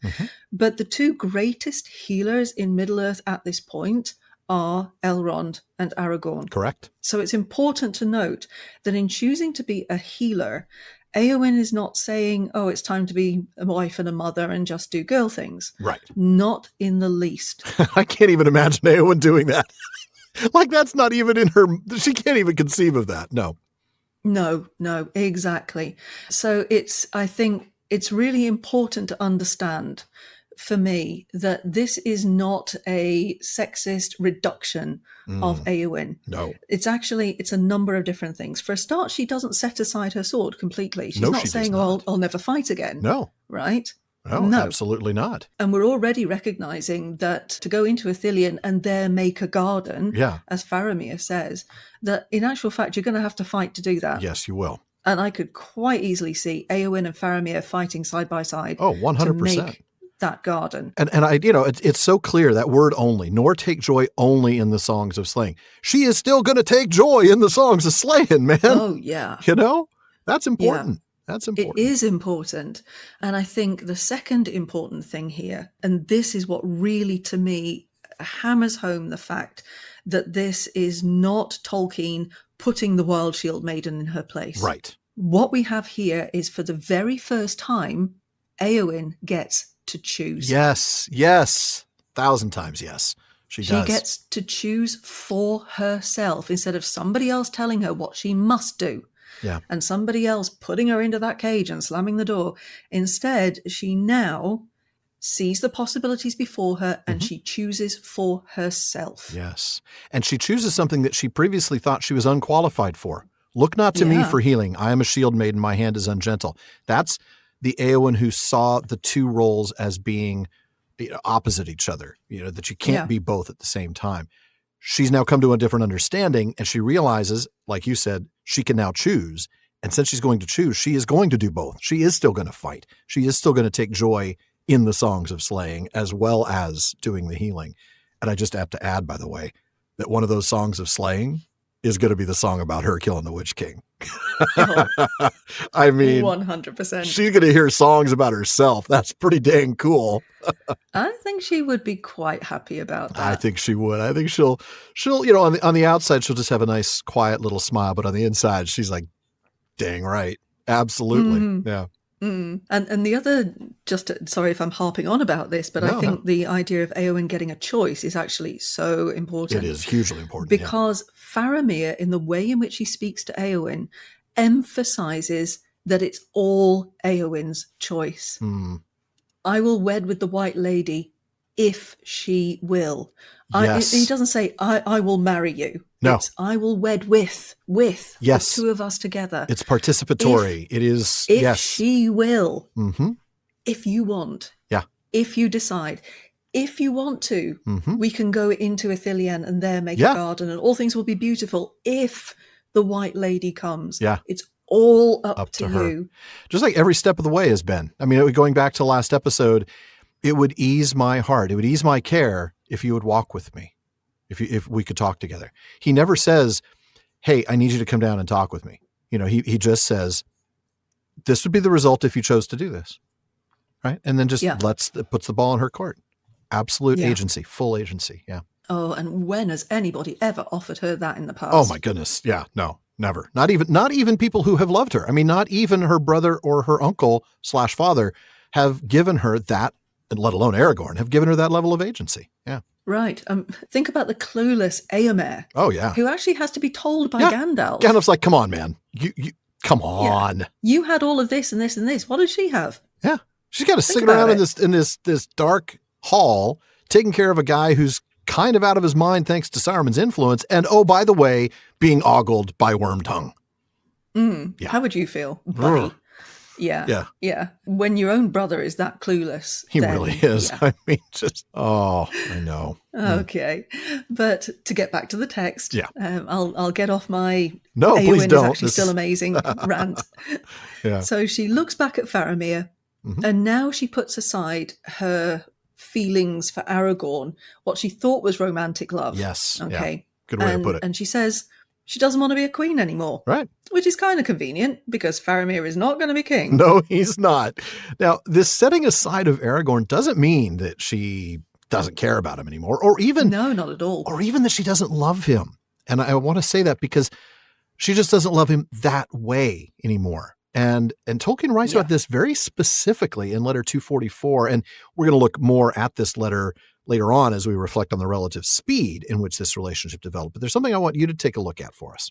Okay, so the first part of this letter is relevant to Éowyn's feelings towards Aragorn.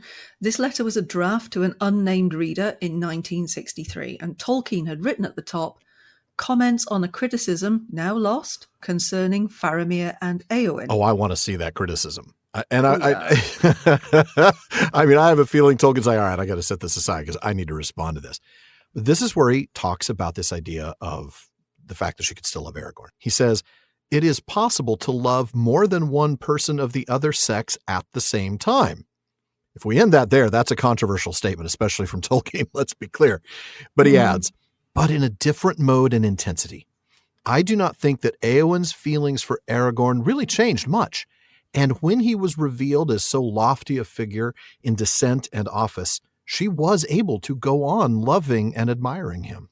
What do you think of that? So many different kinds of love, aren't there? Mm-hmm. And that's perfectly fine because Faramir also loves Aragorn. Yeah. Many people 100%. love Aragorn. Who doesn't love Aragorn? Yeah. Show of hands, exactly. Yeah. But there's so many different kinds of love. And I think that Éowyn, in my opinion, never actually felt romantic love for Aragorn. I think she felt the kind of love that is almost like being awestruck by somebody who's just so amazing and seems to have all the things that you want, and you want to be with them because you think it's all going to rub off on you and it's just going to be amazing. And I think that she, like Faramir says, I think that she admired him and had never come across anyone like Aragorn before. And her heart called to him, but not in the romantic way that she does get with Faramir. Yeah. That's what I think anyway. I think you're right. I mean, I think I'd put it in my notes about putting aside a romantic love. Perceived romantic love, thought it was romantic love. I think you're right. It really isn't. It's admiration, awe. Bit of a crush? Oh, yeah. No doubt. Yeah. I think everybody's crushing on Aragorn, let's be honest. He's Aragorn. Oh, that's fair. I think you're right. It's not a romantic love. She might have perceived it that way because she didn't have a context maybe in which to put that, given her role and position in the court of Rohan. she sees this very good looking, very, incredibly charismatic guy. And so she starts to have these feelings. But yeah, I think you're right. So she's able to go on loving him. Like Tolkien says in his own letter, her feelings for Aragorn, I do not think they really changed much. And when he was revealed, she was able to go on loving and admiring him. And I think that's the key too, as you said, admiring. So yeah.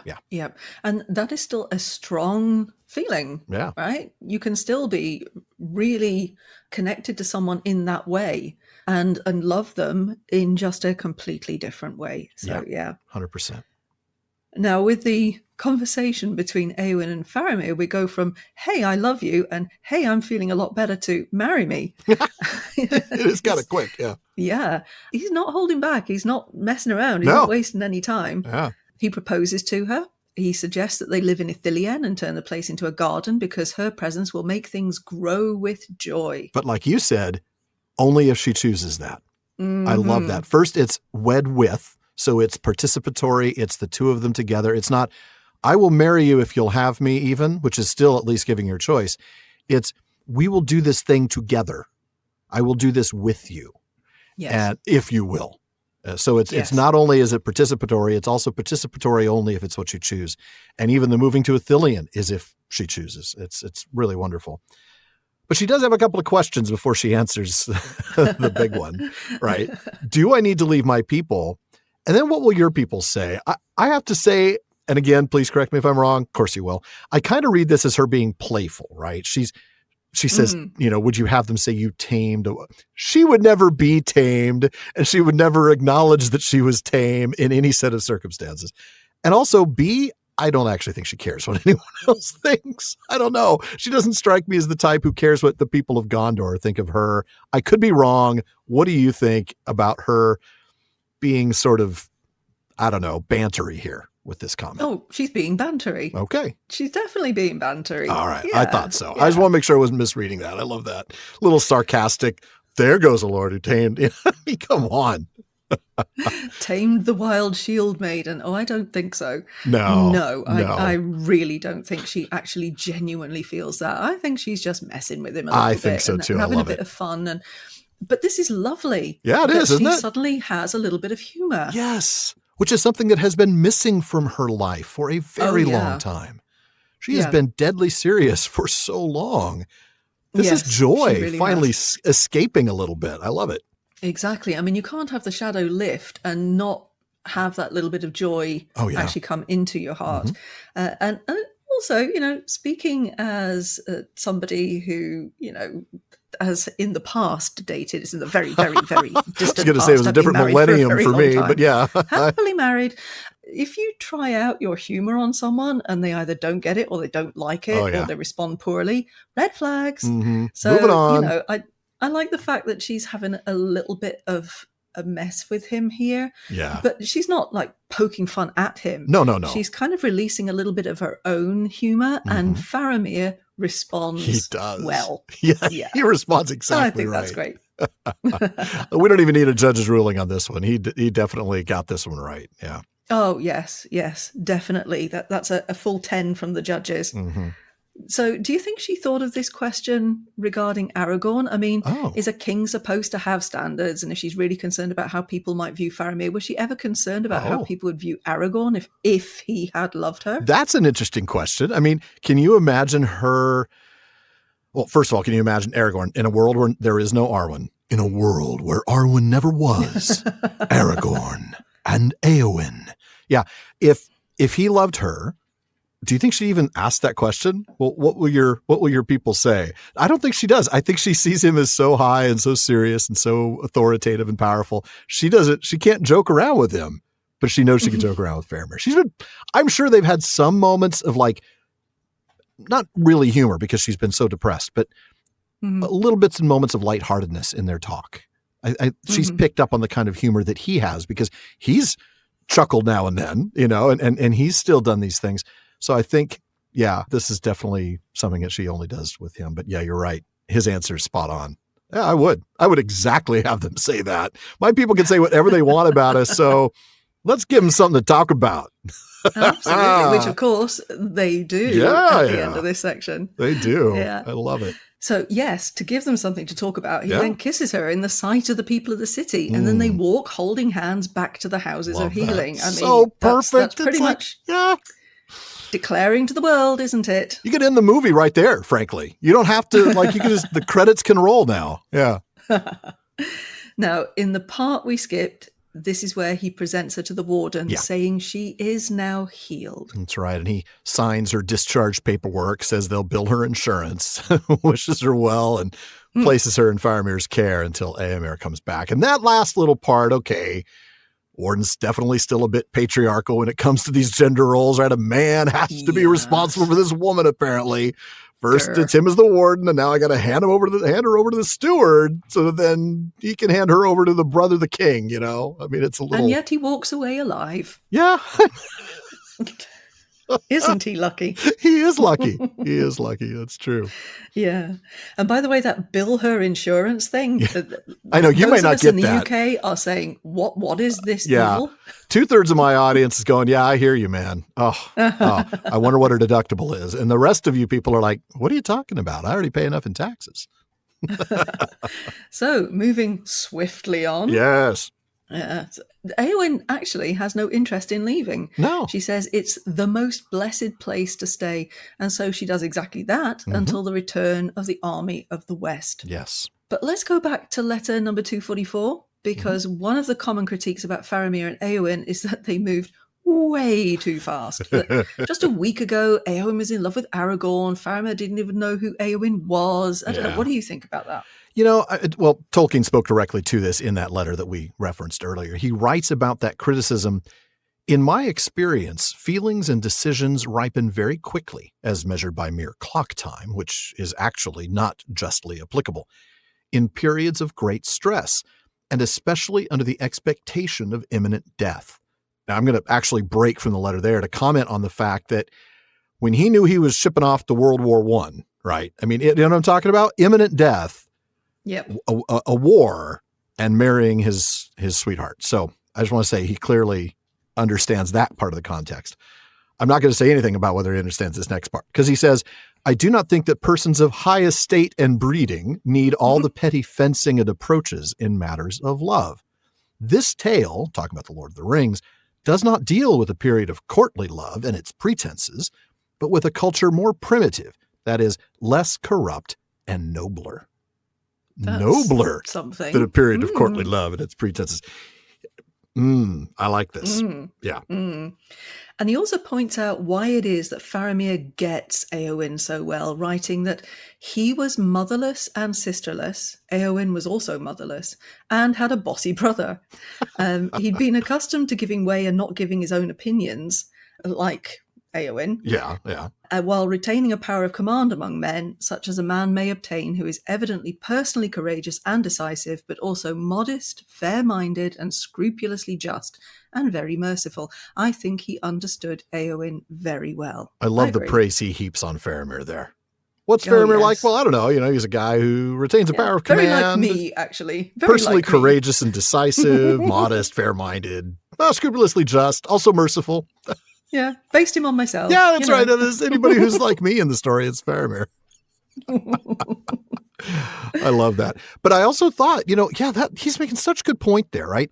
He was motherless and sisterless, and he had a very bossy brother. Well, Éowyn was motherless, also sisterless, right? She only had her brother. Her brother's kind of bossy. He'd been accustomed to taking this backseat and not letting his opinions be known. She had to fall into that role. So I think he understands her in a way that Aragorn never could have. Right. So we also mentioned the idea that there would still be work to do in Ithilien, possibly even fighting. Tolkien touches on that too in this letter, and it's really interesting to read. He says, until much had been done by the restored king, the Prince of Ithilien would be the resident march warden of Gondor in its main eastward outpost, and also would have many duties in rehabilitating the lost territory and clearing it of outlaws and orc remnants, not to speak of the dreadful vale of Minas Ithil, Morgul. Okay, talk about that. Because like we just talked about, she's going to fight. And she is, I think. Yeah. Yeah. I mean, can you imagine Éowyn saying, "Oh, yes, husband, you pop off and fight some orcs. I'll just sit here and do my knitting." I mean, can you imagine it? Things Éowyn never said for 500? Yeah, no, that's not. Yeah. I can't imagine that at all. No, I can't either. If there's going to be fighting to be done, Éowyn is going to be right there. Yeah. And she is going to do her part as well. But she says she will also be a healer. Yes. And that means that she will play a very active part in cleansing Ithilien. So, she's probably going to be wielding a sword, but she's also going to be helping those who get injured while wielding a sword. She's going to have a lot to do. Ithilien can be beautiful again and will be beautiful again. Yeah. But there's some orc cleansing to get through before that. There is. There's definitely going to be a period of time in which there's going to be so much to do to actually get Ithilien into the state that they would want it to be in, however much help they might get from both Gondor and Rohan in doing it. And even Legolas and the elves that he brings down, but I don't know when they come. They do eventually, but how much help do they get from him? I don't know. Right. Interesting stuff. Yeah. What a conversation this has been. Oh, it's been amazing. What a great, great chapter. This is such an incredible moment for Faramir and Éowyn. I've had just a ton of fun. Man, folks, these have been long episodes, right? Last week and this week. I hope you all have enjoyed them. And also, please don't expect that to continue. So Bartleman took the bag in his arms and opened it under the sunlit sky, and he cared not that they stood high upon the walls in the sight of many. Sara, what does Bartleman have in the bag for us tonight? Actually, Bartleman is just too busy sending out invitations for Éowyn and Faramir's wedding, so he couldn't get anything to us this week. That's actually just as well. This was a long one like we just observed. So I guess that wraps it up for another episode of the Prancing Pony podcast. But join us again in, 4 weeks when Gondor has a king again. Oh, forget the king. Yoreth makes an appearance again. Well, she's got to wait 4 weeks. Sorry, folks. So next week is a Questions After Nightfall. So join us for that as we get embarrassed by our listeners. Then you'll get to hear our Tolkien Reading Day special as we choose passages that highlight the theme chosen this year, which is service and sacrifice.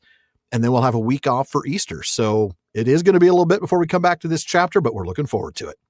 We really are. Now, folks, Alan and I want to thank the members of Team PPP. Editor Jordan Ranells and for his patience. Thank you, Jordan.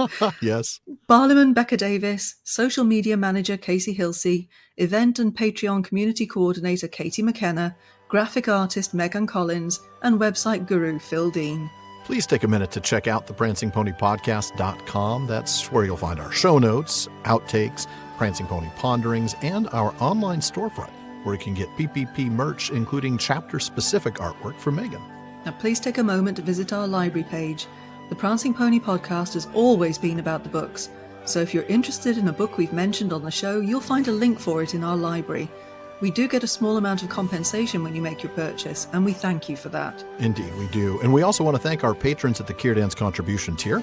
I'll start with DeMay in Alaska, Chad in Texas, Lance in New Jersey, Paul in Colorado, Joseph in Michigan, Kathy from North Carolina, Carlos in California, Brian in the UK, Ned from Connecticut, Jerry from Washington, Joe in Washington, Erwin from the Netherlands, Ben in Minnesota, Anthony in Texas, Karen in the UK, Zaksu in Illinois, Brian in Texas, Sarah in New Jersey, and Joshua in Massachusetts. And there's also Lucy in Texas, Erica in Texas, Carson in Oklahoma, Vivian in California, James in Massachusetts, Anne in Kentucky, Sean in New Jersey, Mason in California, Maureen from Massachusetts, John in Japan, Olivia in London, Jackson in Tennessee, Robert in Arizona, Nick in Wisconsin, Lewis in South Carolina, Thomas in Germany, Craig in California, Bailey in Texas, and Kevin in Massachusetts. Thank you all so very much for your support. Indeed. Thank you. Now make sure you don't miss any episodes of the Prancing Pony podcast. Subscribe now through Spotify, Apple Podcasts, Amazon Music, or your favorite podcast app. And one last thing as always, don't forget to send your thoughts, comments, and most of all, your RSVPs for Faramir and Éowyn's wedding to Bartleman at theprancingponypodcast.com. And if you want your voice literally heard, well, just send us audio of your question. Visit podinbox.com/prancingponypod and record your question for us. Now be sure to still email the question to Barleyman, though. Even though Barleyman's been a lot more reliable lately, there's still a lot of mail to sort through. We'll try to get to you just as soon as we're able. As always, though, this has been far too short a time to spend among such excellent and admirable listeners. But until next time. How var.